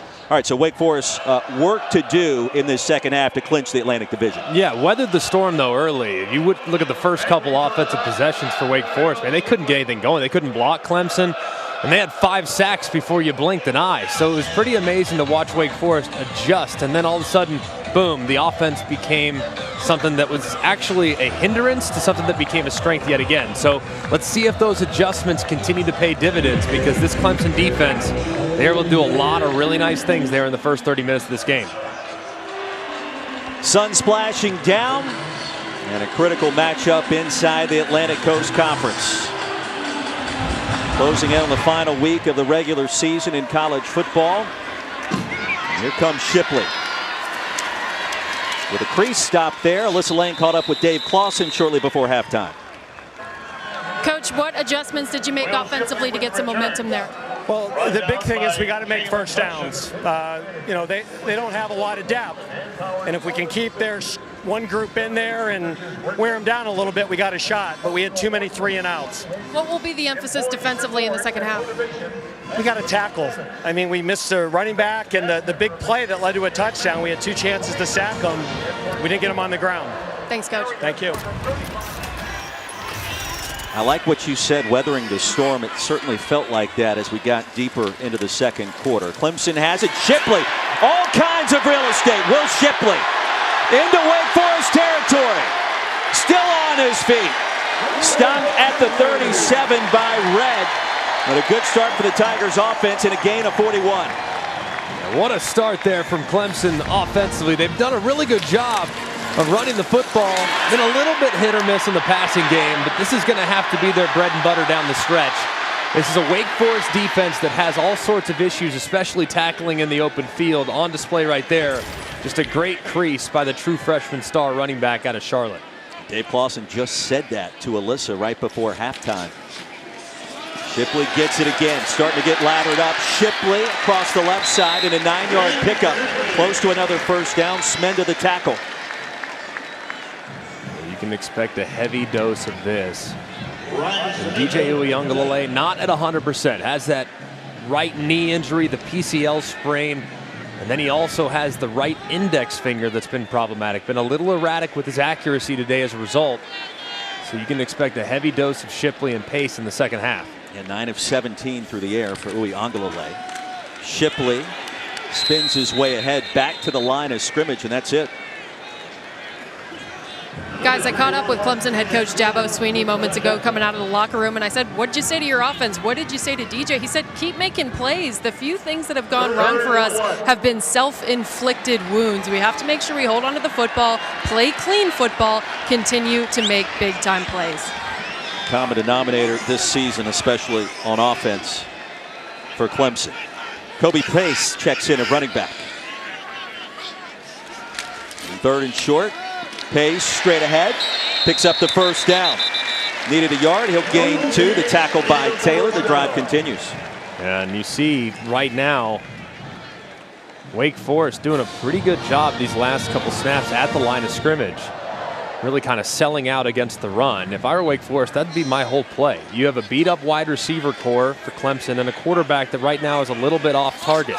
I would sell out completely against the run. If they throw it over my head, so be it. But that would be the risk I'd be willing to take. Toss to Pace to the edge. Another big gainer sent out inside the 10. It'll be 1st and goal for Clemson.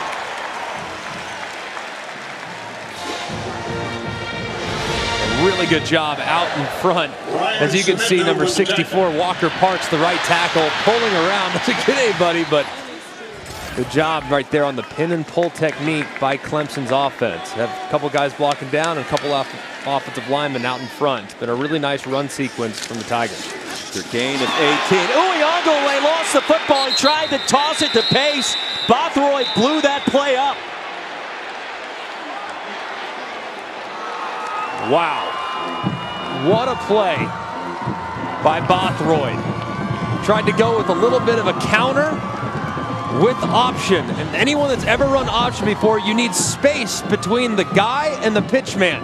Right there, not enough space. So as a result, Bothroyd can knock the ball down. He can cover DJ and get a piece of it. And just an unbelievable individual effort there by Bothroyd at a critical moment because Wake's defense's back was completely against the wall. Previous play is under further review.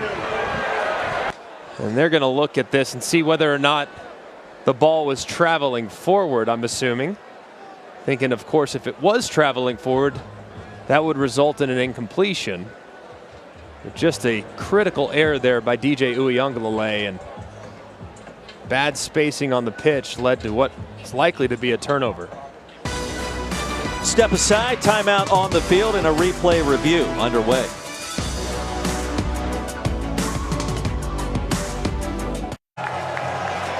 Now Wake Forest forcing the 3rd Clemson turnover of the afternoon. Deeks get it back trailing by a touchdown. Greg McElroy, Alyssa Lang, and Roy Philpott. DJ Uiagalelei accounting for 2 of those miscues. Sam Hartman try to figure out a way after Bothroyd blew that last sequence up. Turner, the running back, he'll get the call on first down. Ball pops out. Tigers get it back. Balin Spector with a fumble recovery. Back-to-back plays with turnovers. How about Miles Murphy here, who collapses down and strips the ball from Turner? What a great play by the defensive end for the Clemson Tigers. Just huge, huge turn after their offense makes the mistake. Look at number 98 right there, reaching across, knocking the ball free. Just a huge mistake there from Wake.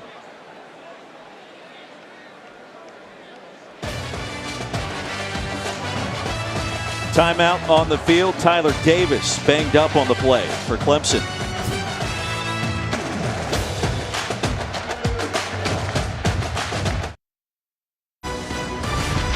ESPN College Football, presented by Marathon, is brought to you by Duluth Trading Company. Clothing and gear designed and tested to do. Beautiful afternoon in downtown Clemson, South Carolina. And the Tiger feeling salty. Taco Bell welcomes you to the Live Más Student Section of the Year contest. Use hashtag Student Section Sauce to get the committee's attention and go to ESPN.com/Taco Bell to see how your school can compete. You were once in that student section. Did you behave yourself? I did not. On occasion? Never. Kobe Pace on first down. All kinds of green in front of him. Turf Monster got him at the 15. Brought down there at the 14 by Smenda.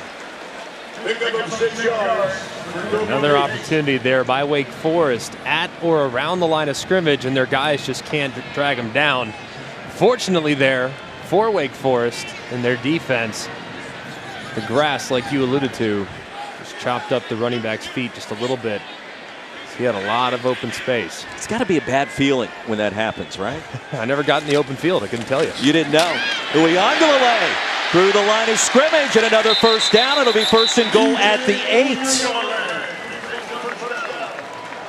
And you would think after the last sequence, they don't get too cute with the run game. You would think it's just going to be a standard either zone read or something that is relatively low risk. You'd think speed option would be that, but it wasn't last time around. So with this defense on their heels, expect more of the same from Clemson's offense. On first down, Pace, end zone. Did he get there? Yes, he did. Touchdown. Kobe Pace with a flex, and Clemson back in front by 2 scores.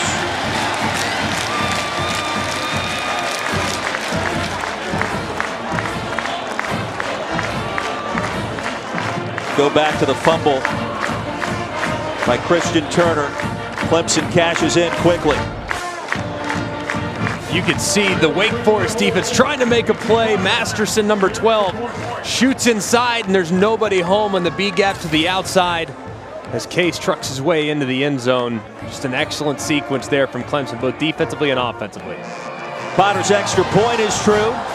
24-10, our new score. Not even 5 minutes into our second half.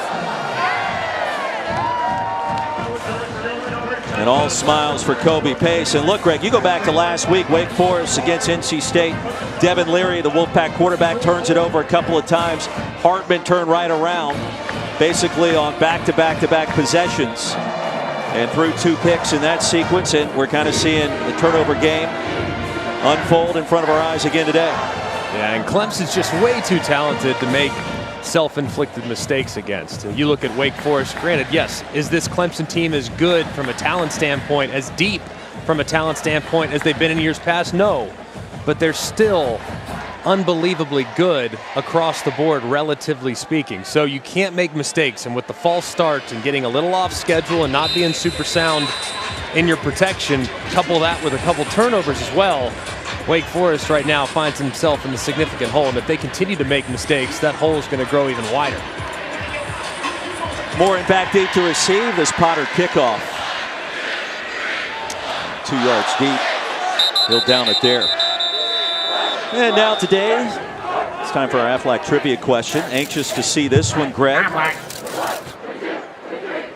And which team besides Clemson or FSU most recently won the ACC championship? That's tough. That is actually very difficult because, of course, FSU had a great run in the early 2010s, especially that national championship in 2013. I'm trying to think. I want to say it was 2012. I'm trying to think who won it in 12. Surely it was FSU, right, with E.J. Manuel? I'm going to go 2009. Georgia Tech with the great Roddy Jones. Wow. In the Paul Johnson backfield. I could be wrong, but that's what. I might go Georgia Tech a little bit later, but that's a good call because they had a couple of really good years there. I know they played in the Orange Bowl in 15 or 14. That's a really good question. Maggin banged up. That's not good for Wake Forest, of course. Them sliding down to center. So now you're without your starting center. Now you're without your normal starting left guard, but he started at center today. It's going to become even more problematic now along the offensive line for the Deacs. Let's take a look at that answer to our Aflac trivia question. Who's right? Who's not so right? I think you're all over it in 09. And I think it is Georgia Tech. I think that's right. I just don't know the year. Oh, Virginia Tech. Wow. The Hokies. And if I'm not mistaken, well, we played Virginia Tech in 09. In 2010, Tyrod Taylor was the quarterback for Virginia Tech. And I believe, if I'm not mistaken, they lost to Boise State early and then got hot as the season went along. That sound right? I don't know if Taylor was still there at that point. Oh, he was definitely still there. It was definitely Tyrod. I know that for sure. Okay, he's been playing the NFL for a long period of time. He's had a great career. Number 79, Again, helped off the field. Now let's see what's going on along the offensive line for Wake Forest and whether or not Brent Venables, knowing that they're really deep in the well at center, does he increase the pressure internally? Hartman sensing it. Hartman going down at the 30. And Rubin crashed the pocket again.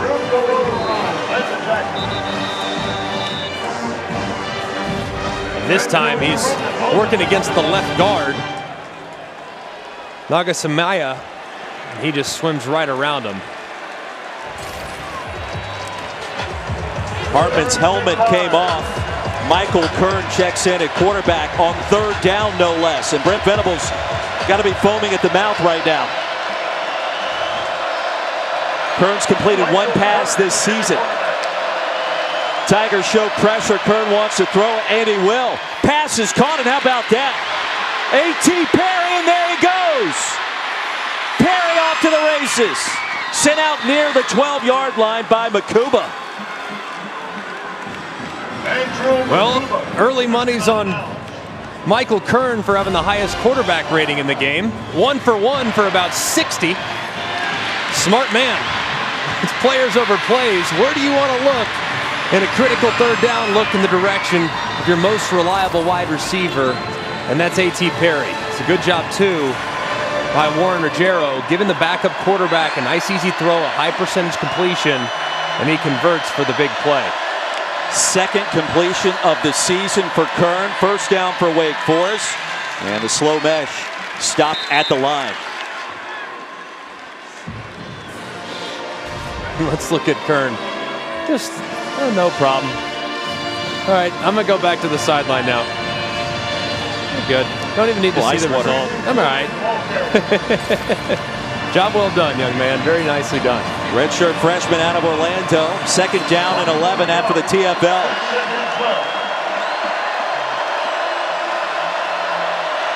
Hartman frustratingly looked at the center judge after that last play, too. Something is clearly bothering him. Or something that he doesn't think is getting called that should be. Cooley. No room to run. Back to the original line of scrimmage, and that's about it. Mororo with the tackle.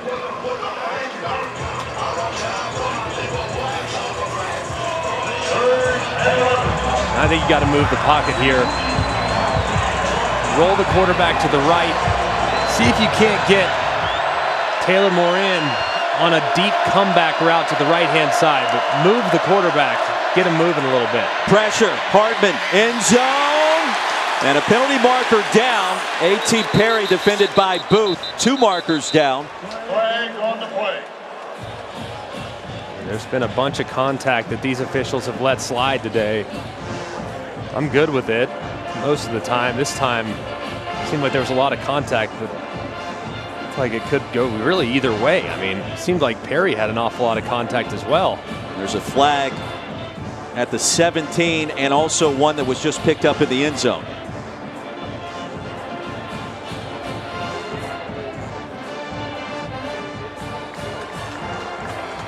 They're going to go OPI as well. So not just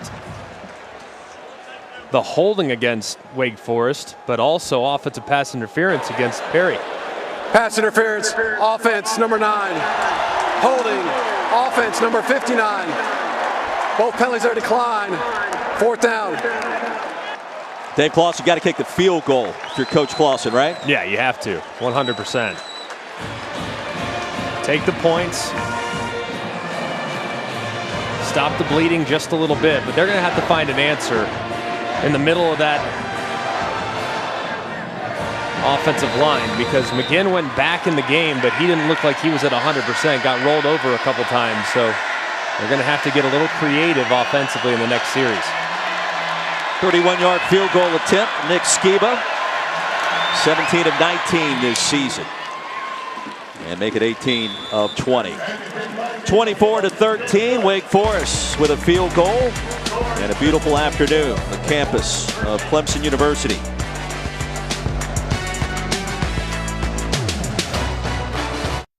In our college football studio with an update on Oklahoma, Iowa State. Caleb Williams, good footwork, finds Mario Williams back at the end zone.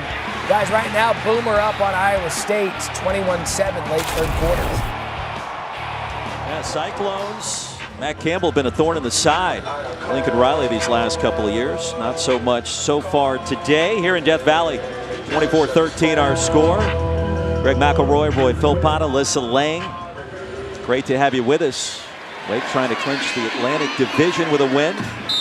Alyssa Lang, what's the mood on the Clemson sideline right now? Yeah, guys, I've been patrolling both sidelines the last couple of minutes, and the Clemson sideline is absolutely electric. Plenty of energy down there, and for good reason. Talking to DJ Uiagalelei and James Skalski this week about what's on the line, I asked them, are you guys having that conversation as far as knowing that you have to win this game to potentially make it to an ACC championship game? They said, of course, we're Clemson. That's the expectation. And I loved what James Skalski said about both sides of the ball when it comes to this team. He said, don't let the narrative fool you.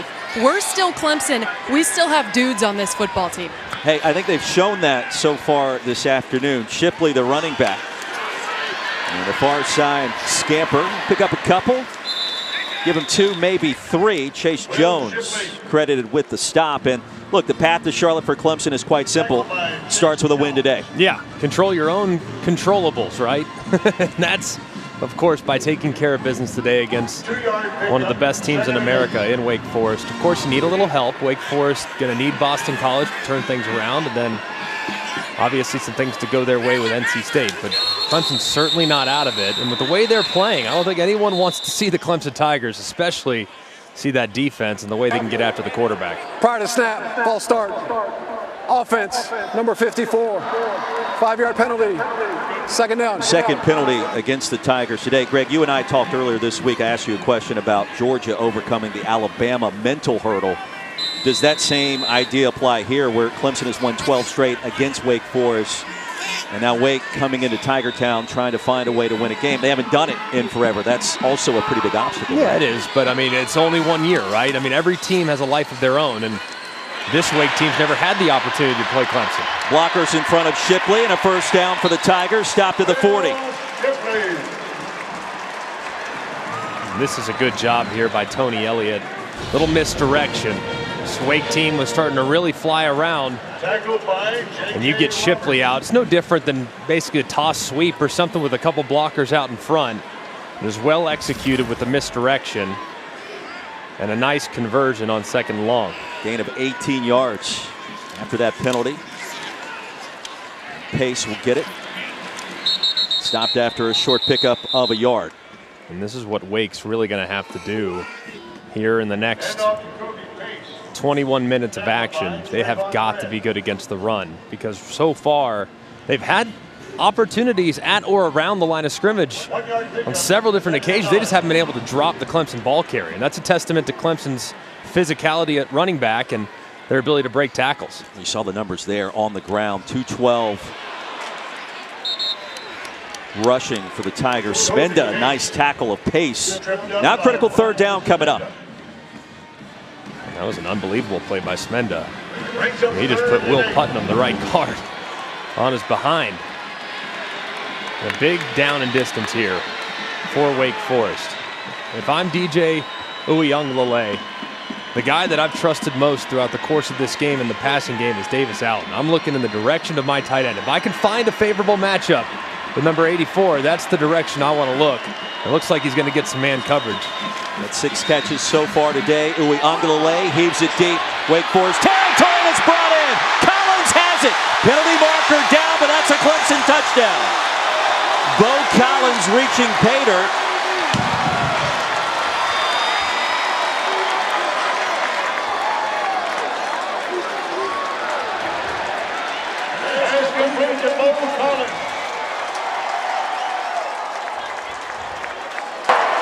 Pass interference, defense, number 6. Penalties decline. Touchdown.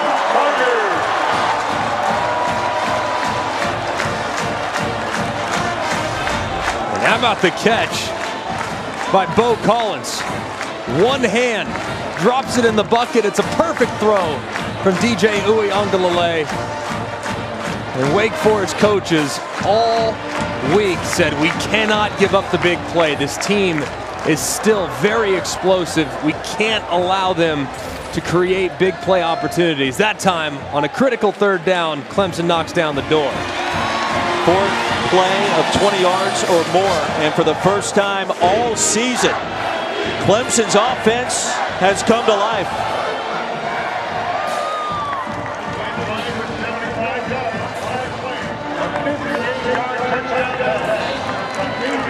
And how about the throw? How about the catch? DJ Uiagalelei, constantly questioned, constantly doubted, understandably so.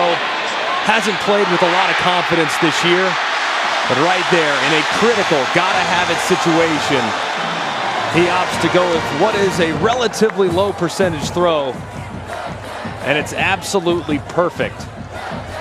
And a great job by Bo Collins, the outstanding freshman wide receiver, reeling it in and then accelerating through the end zone. Just a thing of beauty there on the pitch and catch. You saw the smile from Dabo Sweeney. It has not been an easy season. The Tigers' 13th year head coach.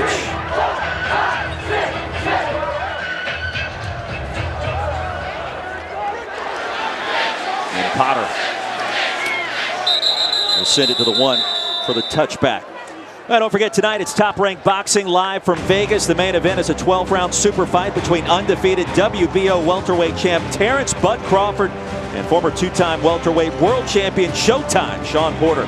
Prelims start at 7 Eastern on ESPN2, followed by the main card at 9 on ESPN Plus pay-per-view. Get ESPN Plus, go to ESPNplus.com or download the ESPN app. Very excited about that fight tonight. Look forward to hearing our friend Joe Tessitore on the call. Diggs get it back. Hartman dropped the football, and who's got it? Wake Forest coming unglued on the road. Tyler Davis comes out of there with it.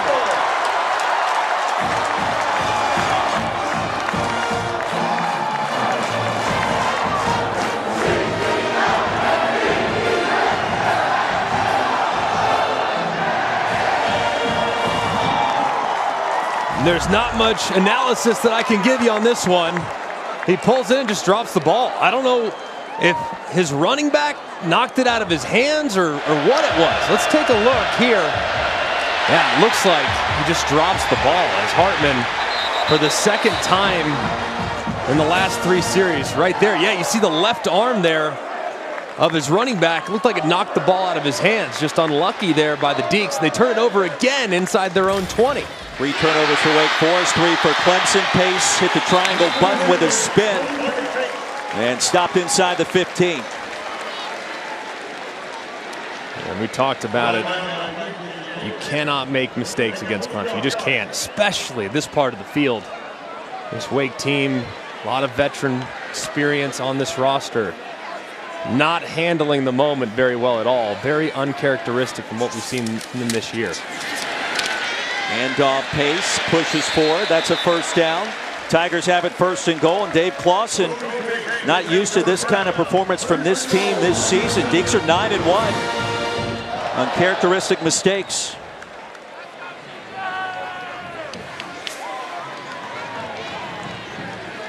You absolutely have to hold Clemson to a field goal here. Have to. Lead is already at 18. Uiagalelei probing, spinning, stop inside the 5 near the 4.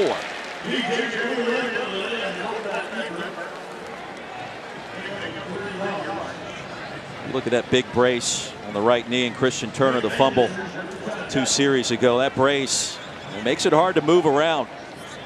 Sprained PCL, index finger with a splint on it.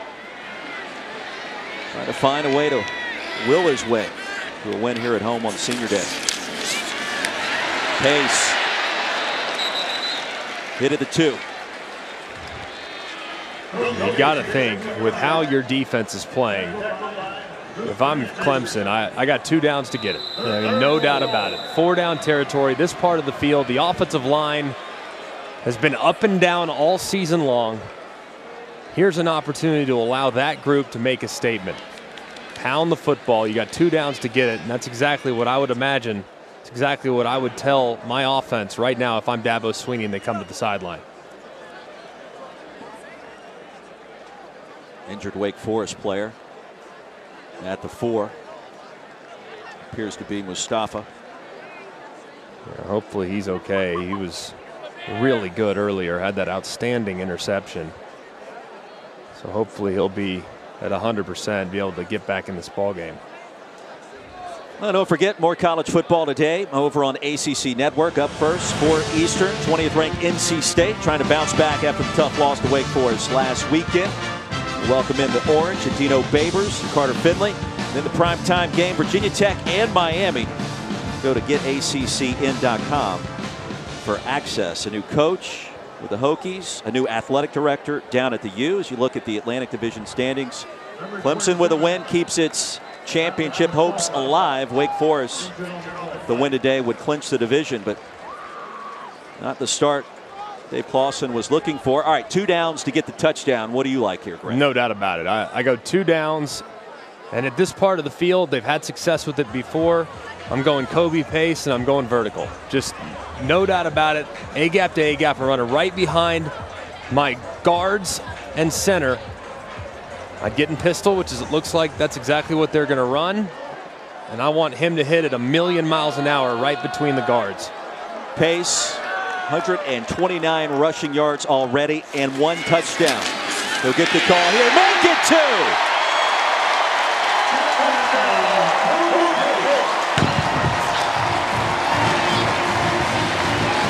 Clemson pulling away in our 3rd quarter. In a game it has to have.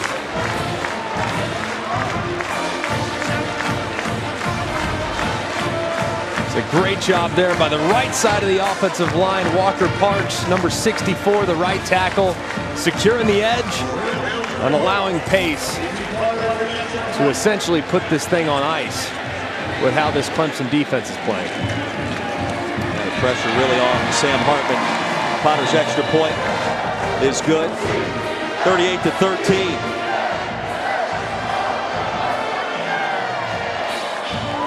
Let's take a look at today's hardest working player, brought to you by Duluth Trading Company. And how about the running backs, Pace and Shipley, getting it done? Yeah, they've been outstanding. With the depleted wide receiver core, you knew that these running backs were going to have to step up. Both Pace and Shipley have done it all today. They've been very effective running north and south. They've done a great job of making Demon Deacon defenders miss. They have become a really nice 1-2 punch for this offense. Needed to find that reliable offensive identity. They might have found it here today with these two running backs in a 1-2 punch, with the speed and effectiveness of both Kobe Pace and Will Shipley. Dabo Swinney electing to keep Pace and Shipley on the bench last week against UConn, trying to get those bumps and bruises to heal up. Looks like that may have worked out quite nicely. All right, Sam Hartman, Wake Forest, they get it back, Greg, at this point. Got a lot of time, but you mentioned it, Brent Venables and that defense not allowing Hartman to get any kind of rhythm going today. Yeah, well, it starts with the mistakes. I mean, they can't continue to make mistakes. You make mistakes, it's a wrap. It's already, in some ways, with the way Clemson defense is playing, it feels very much out of reach. But this is a tempo team that can create some momentum. They made some adjustments there at the end of the first half and put together a couple of really nice drives. Now, of course, it's almost 4-down territory at any point in the field, and you got to start really taking into account the clock. It's a 4-possession game right now. Injuries mounting up for the Deacs in this one. Missing offensive linemen, running backs. Hartman sent it across the way for a gain of 14 and a chain mover. Donald Stewart hauls it in. And then if I'm Clemson, a lot of teams, they'll get into a prevent. Hey, we don't want to give up big plays. Don't let them throw it over our head. If I'm Clemson, I'm still running what I'm running. I mean, at this point, the pressure packages have been very effective. I'm not getting conservative defensively at all. Time for Hartman. Has Williams. And right at the marker. The last thing I want if I'm Clemson's defense is for Sam Hartman and this offense to get in a rhythm. And I think them blitzing and pressuring, that will get them out of a rhythm very quickly. And we've seen it in bursts today. Cooley, speaking of bursts, into Clemson territory. That's a first down for the Deacs. Got to give a lot of credit, too, to Clemson defensively. While they've won at the line of scrimmage against kind of a beat-up offensive line, they've been very disciplined at the second level. So you got to tip your cap to James Skalski, Balen Spector, and the rest of those linebackers. They've made a lot of good decisions on the field and haven't allowed any big plays. Offense, number 23. 5-yard penalty. First down. Now, 5th time today we've seen that out of Dave Clawson's club. Chapman, you saw him shift right before the snap.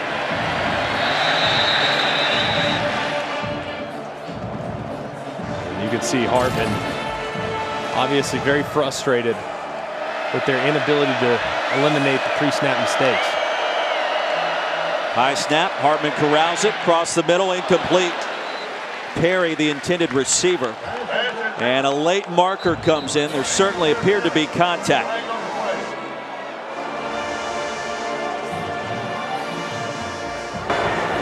Pass interference, defense, number 20. 15-yard penalty from the previous spot. Automatic. First down. Yeah, and you'll see the tug of the jersey right there. I mean, very obvious. As it took the official a half second to get the flag out of his pocket, but he was grabbing for it early. So I can understand why the Clemson fans didn't like it, but it's a good call by the official. That's Nate Wiggins, true freshman corner, getting meaningful reps in this third quarter. Hartman with time. Hartman towards the end zone, looking for Perry against Wiggins, and he bats it down.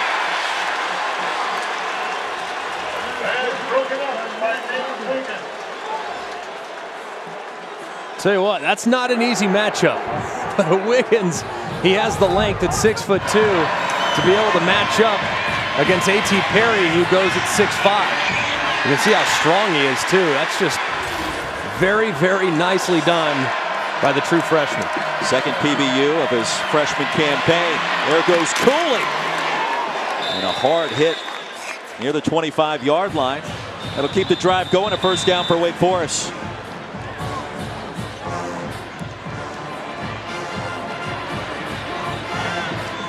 Big hit there.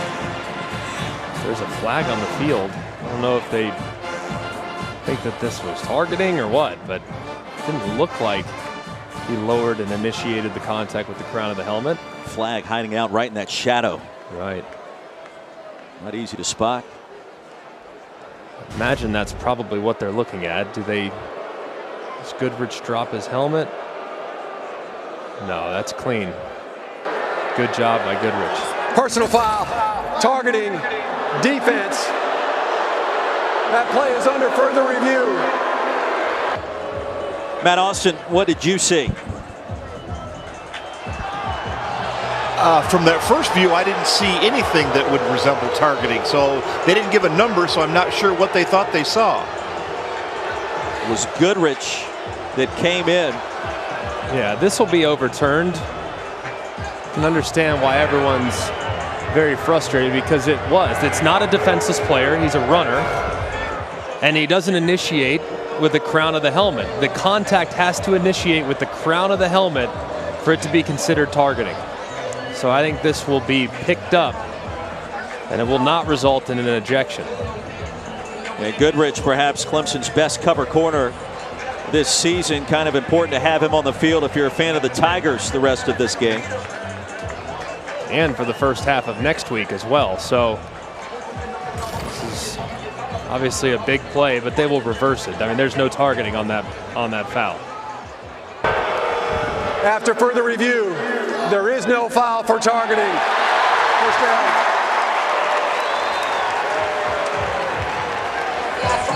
Still a first down for the Demon Deacons, and Dabo Swinney pleased with that reversal. Might have been the best run of the day for the Deeks too. I mean, that was really the first time I feel like the offensive line, or really the first time the defensive line for Clemson, it's the first time they were kind of unsound. There was no one to the outside. Usually they've done a really good job of accounting for almost every gap. That was one of the few times that Wake Forest was able to take advantage of it. Wake Forest had 9 rushing yards before that run for 13 by Cooley. Hartman, pocket collapses, and guess what? Another Clemson sack. Miles Murphy, sack number 7. That enters the Clemson Tigers into the 40 sack club. That was now every year since 2014, they've had 40 sacks. And they are the only team in college football with a streak like that. After a loss of 5, it's the slow mesh. Hartman make it another tackle near the line. And KJ Henry with the honors this time. And you can actually see he's trying to work Perry on what looks like it's going to be a little glance route or a bang 8. Perry slips up and Hartman has to eat it.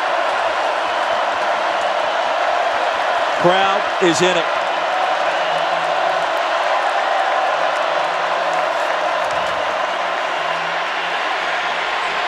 Hartman inside the 20. The pass will be caught by Chapman. And now decision time for Dave Clawson. Great throw there by Hartman. Just painting it on his wide receiver to make this 4th down a little bit more manageable. So Chapman picks up 11, and here we go on 4th down. You can hand it off, too. You got a really favorable box for run if you want to. Hartman, Williams, and that'll keep the drive alive.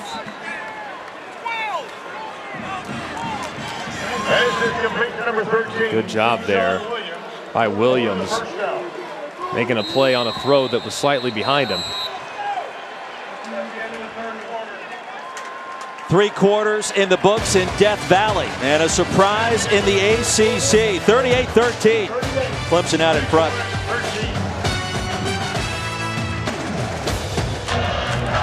Back in Clemson, South Carolina, you're watching the ACC on ESPN, and Death Valley is rocking on a Saturday.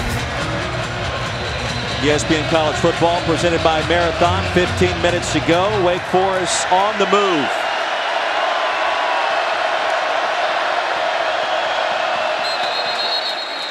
And movement at the line. Miles Murphy crossed the line of scrimmage.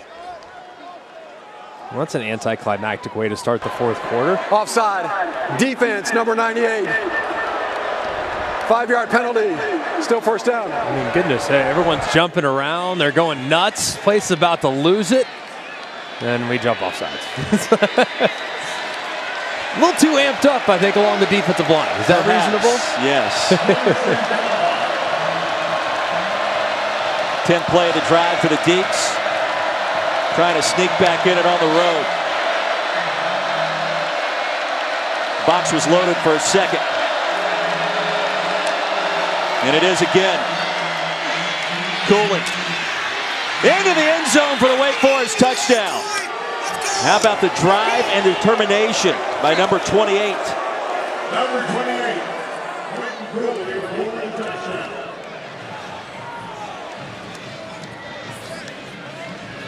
What a great job by the right side of this offensive line. You're going to see pressure, all-out pressure from Clemson, but look at the offensive line. I mean, just absolutely destroys Skalski. That's Devontae Gordon, the right tackle. And he slips in behind. Just a great job there by the right side of the Deeks offensive line. We'll go for two to try to make it a 17-point game. Cooley drifts out. Hartman through the progressions and incomplete. 2-point play is no good as Simpson broke it up. Wake Forest trying to get back into it. First touchdown of the young career of Quentin Cooley. 38-19.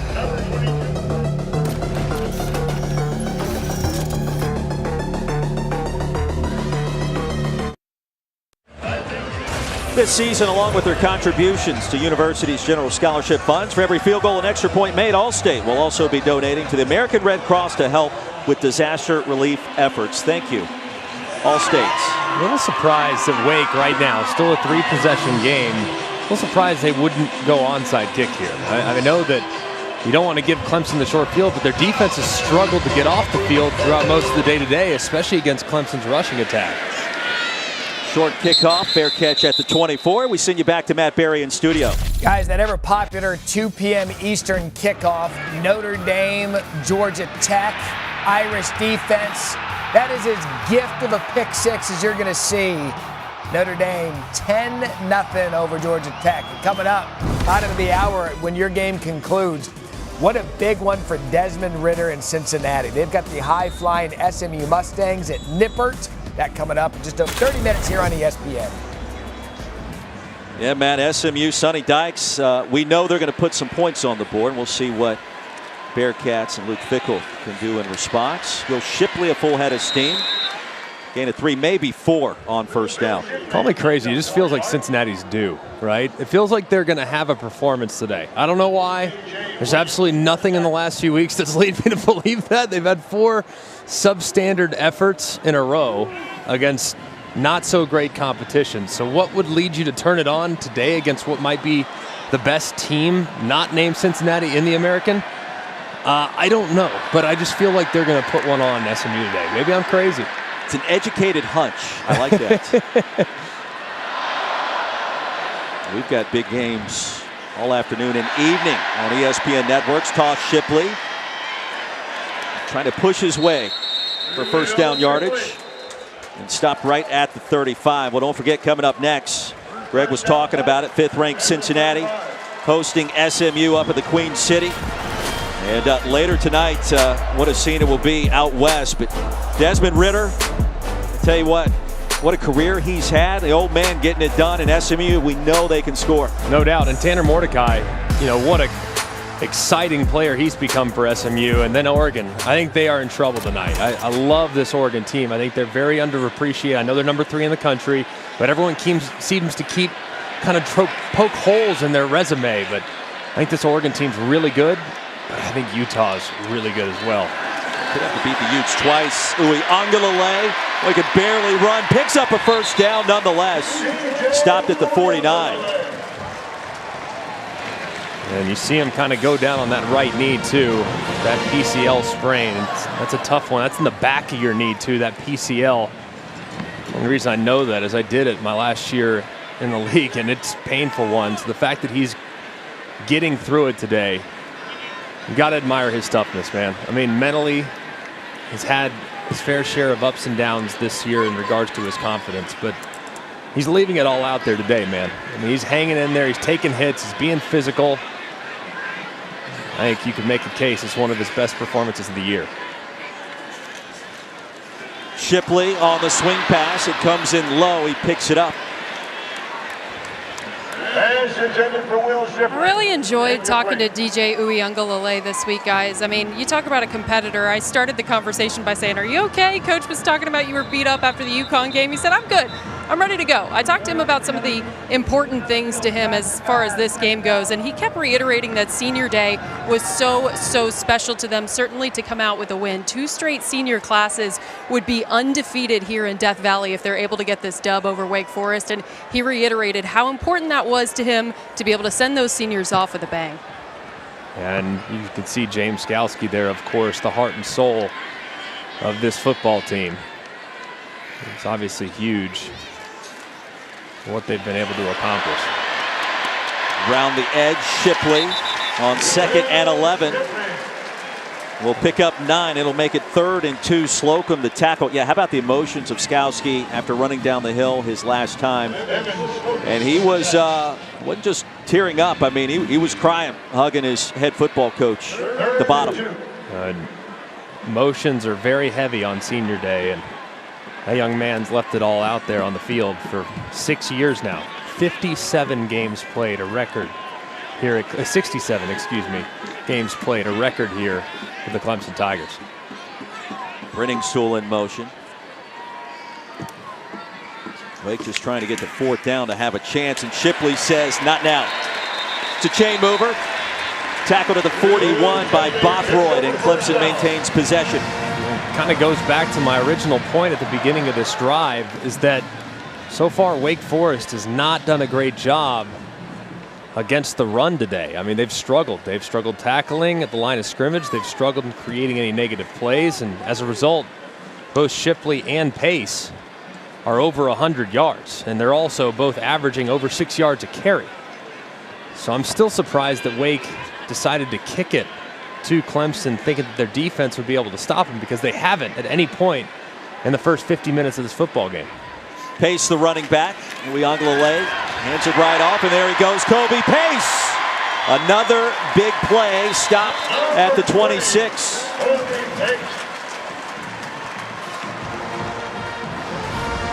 A good job there by the offensive line. And Pace, I wasn't sure what they had with Pace. I don't think any of us really knew, with Travis Etienne going off to the NFL. I don't think any of us really knew what was going to still be here on the roster amongst the running backs. Everyone was very excited about Will Shipley and him coming in as a highly recruited prospect.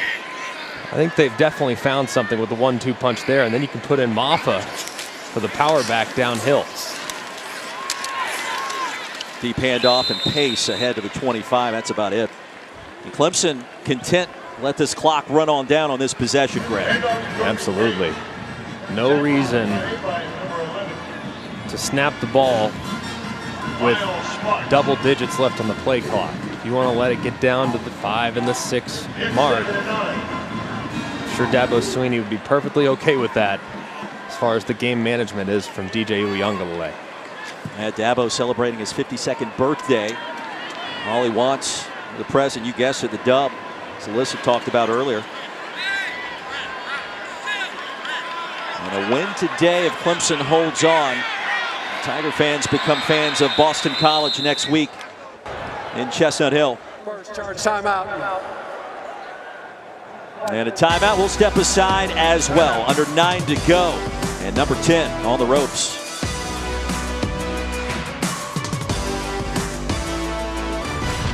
ESPN College Football is presented by Marathon, driven forward, and in part by Liberty Mutual Insurance. Only pay for what you need. William Christopher Swinney, through the years, came to Clemson as a wide receivers coach. Now as the head man.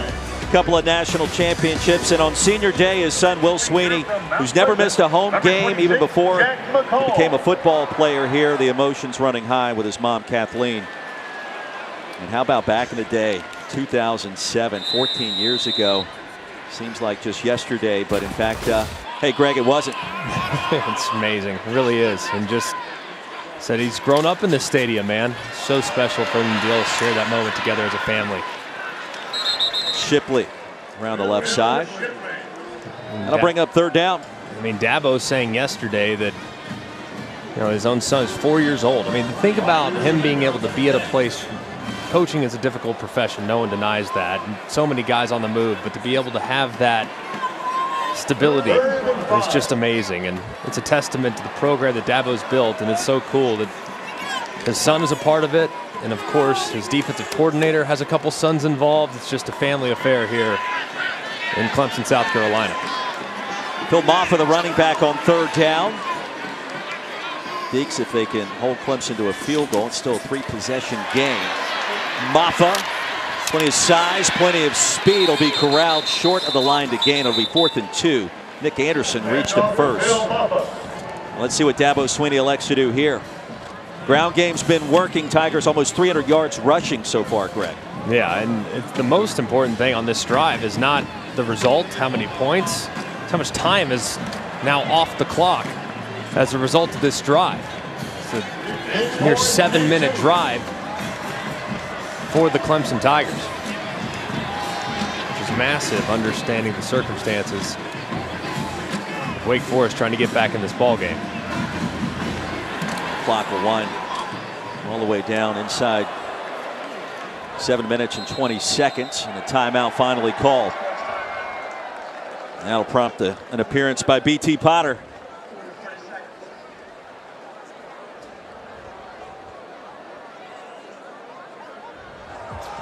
Busy day around college football. Here's Matt Berry with more.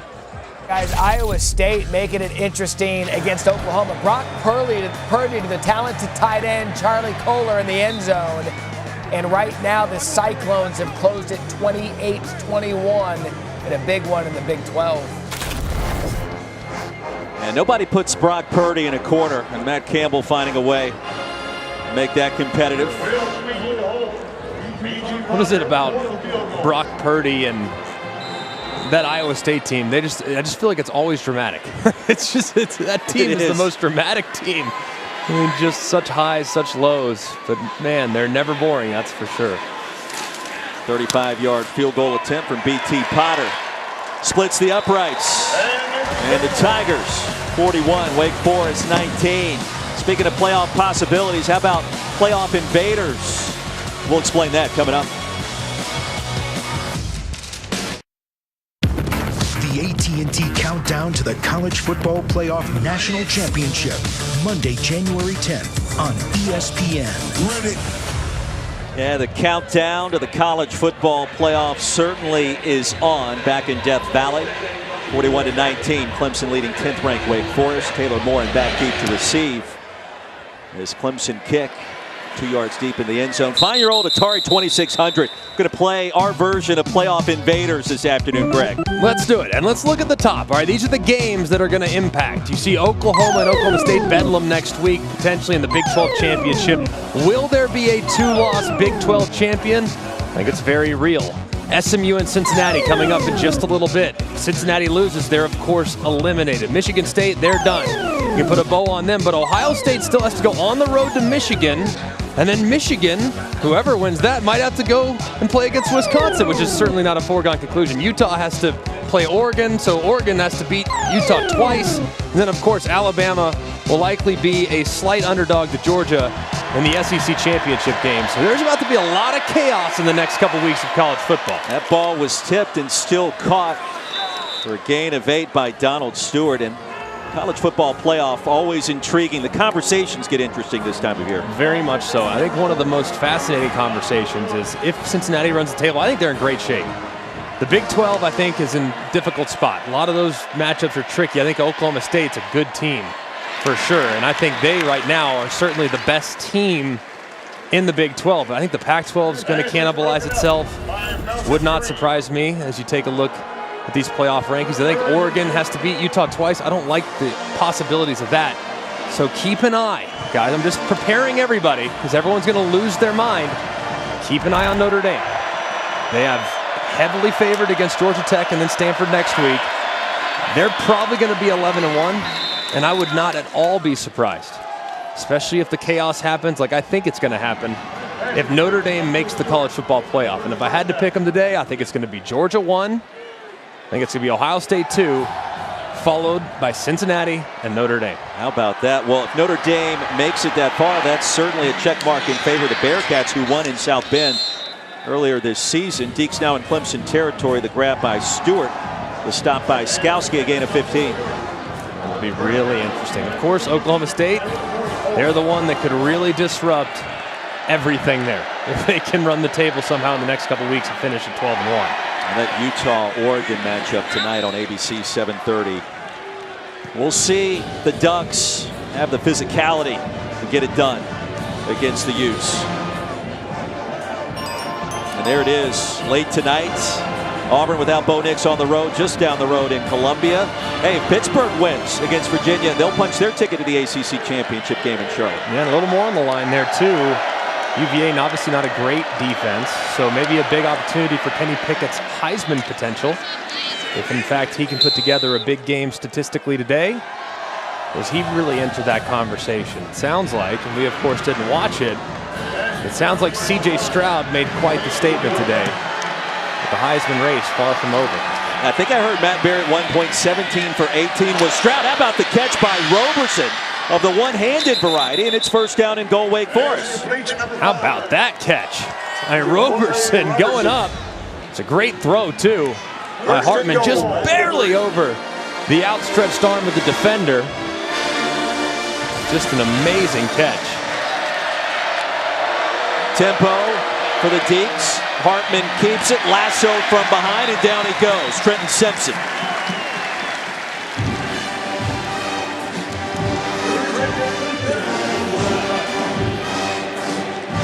The 10th Clemson TFL. It's number 10 Wake and number 10 for Wake, Sam Hartman. Jersey a little messed up today. Second and goal. Hartman nearly picked off.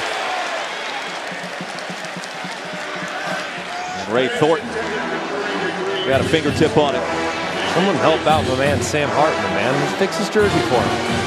I mean, your offensive lineman, you're going to get sacked 10 times or 8 times or whatever. Offensive line's got to fix his jersey for him. Come on, man. Help out my guy. Deeks have 2 downs to get the touchdown.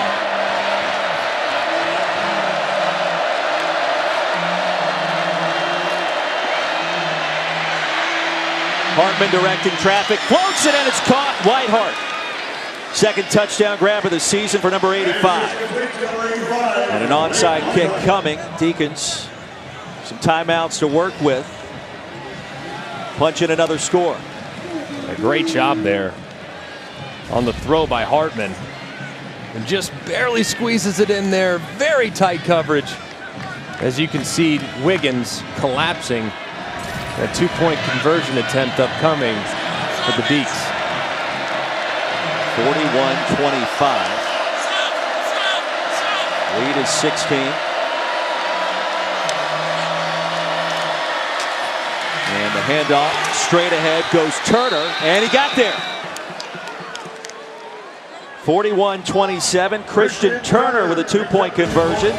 Under 5 to go, and certainly an onside kick coming from Wake Forest and Dave Clawson's club.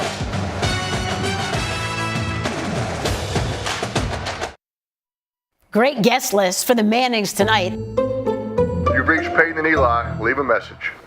This is Liam Neeson. I have a very particular set of skills, none of which involves watching game film.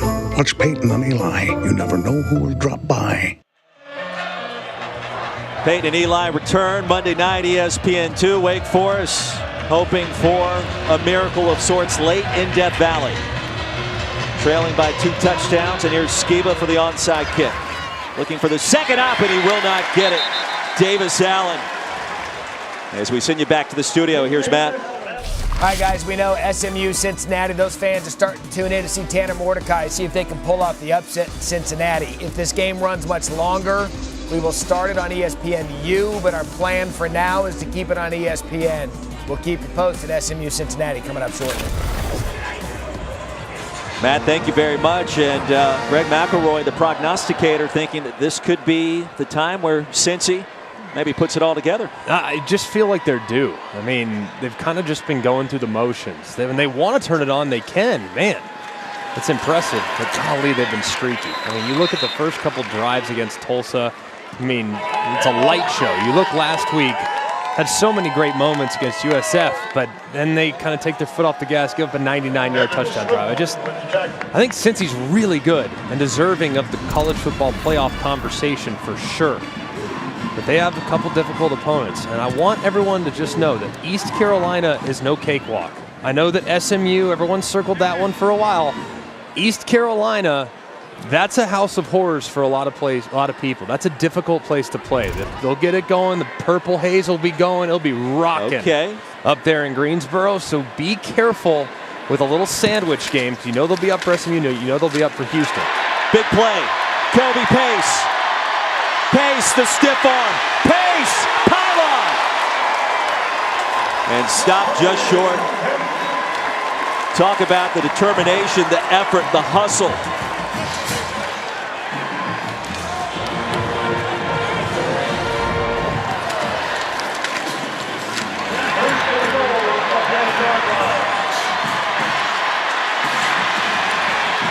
Kobe Pace approaching 200 yards rushing. How about that stiff arm right there, too? I mean, great effort extending towards the pylon. Just can't get enough. Got to give a ton of credit to this offensive line. And really everybody involved in the run game. They've been fantastic today. And both running backs have been the beneficiaries. Some gaudy stats running the football today for the Tigers. Gaudy stats. Clemson now at over 540 yards of total offense. That is a season high. And Dabo Swinney has talked about it for many weeks. He felt like time and time again this team would put it together on offense. Has not happened until today. And with Pace and Shipley leading that charge. Yeah, 330 yards on the ground. And nobody expected Wake's defense to come in and just pitch a shutout. I don't think anyone expected that. But this is a really impressive performance with what they've now shown, being able to create a couple big plays. DJ's missed some throws, but he's also made some nice throws, and the run game has been superb. Deep handoff, Shipley towards the goal line. And the late signal is there for the touchdown. His second rushing score of the day. He also threw for another touchdown. And the Tigers seizing control once more.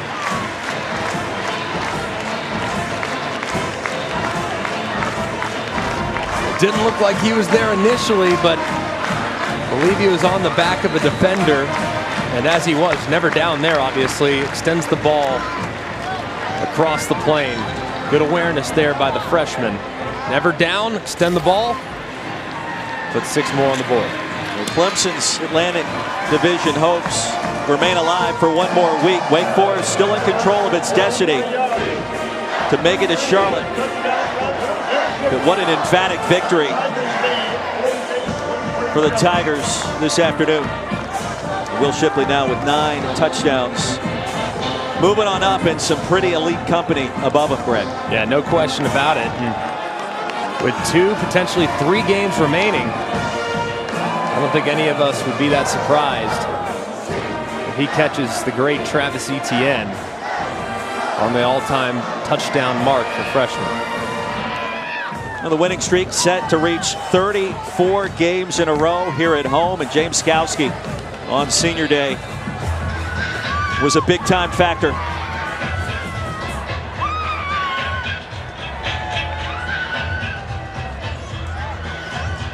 Played in a program record 67 games, which is just mind-numbing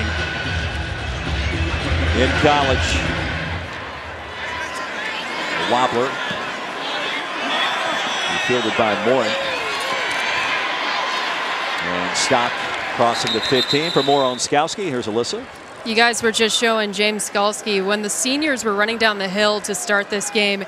It was the loudest cheer that I think I've heard all day here in Death Valley. The mark that he's left on this program has been unbelievable, as has the journey been. As you see Dabo Swinney give him a big hug there. We were talking to Coach yesterday about what senior day means. He said all these guys are like my son, but For certain ones, there's extra layers to that. And for Skalski, that's certainly one of those stories. Back in his freshman year, he got a call while preparing for game the next day. It was Focus Friday, as they call it here at Clemson.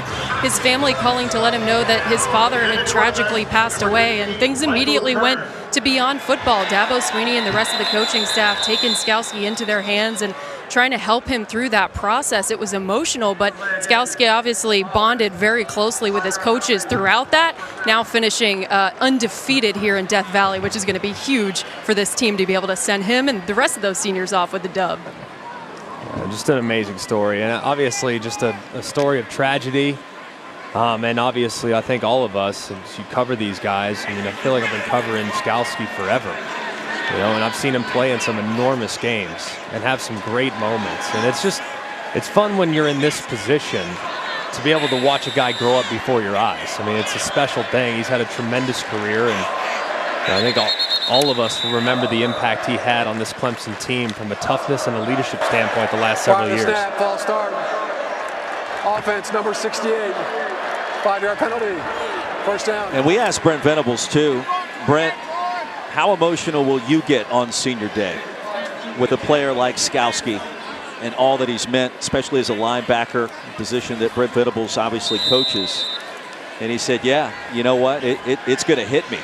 And he paused and reflected for a moment, realizing, hey, it's the last time he'll be running down the hill. And what a way to go out to do it like this against a top 10 team, protecting the home turf. But again, we'll mention it. Hey, Wake Forest, still plenty to play for. Still a great opportunity next week at Boston College. Win and you're in next week in Chestnut Hill. Absolutely. And Boston College, of course, a team that came up a little short today against Florida State. So you know Boston College and Jeff Hafley will have a good plan for this Wake team, but such a tremendous season. And today's performance does not reflect the quality that Dave Clawson has put on this field each and every week. They've had their fair share of ups and downs. Today was just a little too much against a very talented roster. Still, all their goals still right in front of them. Monty Marshall, Wake Forest running back. Michael Kern in at quarterback. Derek Carter, the stop, numeral 0 in orange and white. Hopefully for Wake Forest, they get all their guys back. I mean, they're banged up. Hopefully Christian Beal-Smith and Justice Ellison will be back, get their center back, and Michael Juergens. So hopefully next week they'll be back at 100% and be ready to push their way into Charlotte for the ACC championship game. Big win for the Tigers at home. They'll win their 4th game in a row, proving to 8-3 on the season and perhaps entering into the top 25 college football playoff poll next week. 3rd down and 11. Marshall on the left side as time continues to wind down. I've enjoyed working with you guys this week. Be back with Joe Tessitore on Thursday for Thanksgiving. Our producer Scott Matthews, our director Jeff Evers. And it has been a fun week getting ready for this one. An emotional week for Dabo Swinney. And his team finds a way protecting the home turf. 34 wins in a row, and more importantly, their Atlantic Division Championship hopes still alive. As much as adversity as this Clemson team's had to experience with injuries and ups and downs, the fact that they're still alive in the ACC is remarkable, and it's a testament to their players for hanging in there and continuing to battle. 48-27, the final score. Coming up right now, SMU and 5th-ranked Cincinnati. We'll send you to the Queen City. Here's Bob Wischusen and Dan Orlovsky.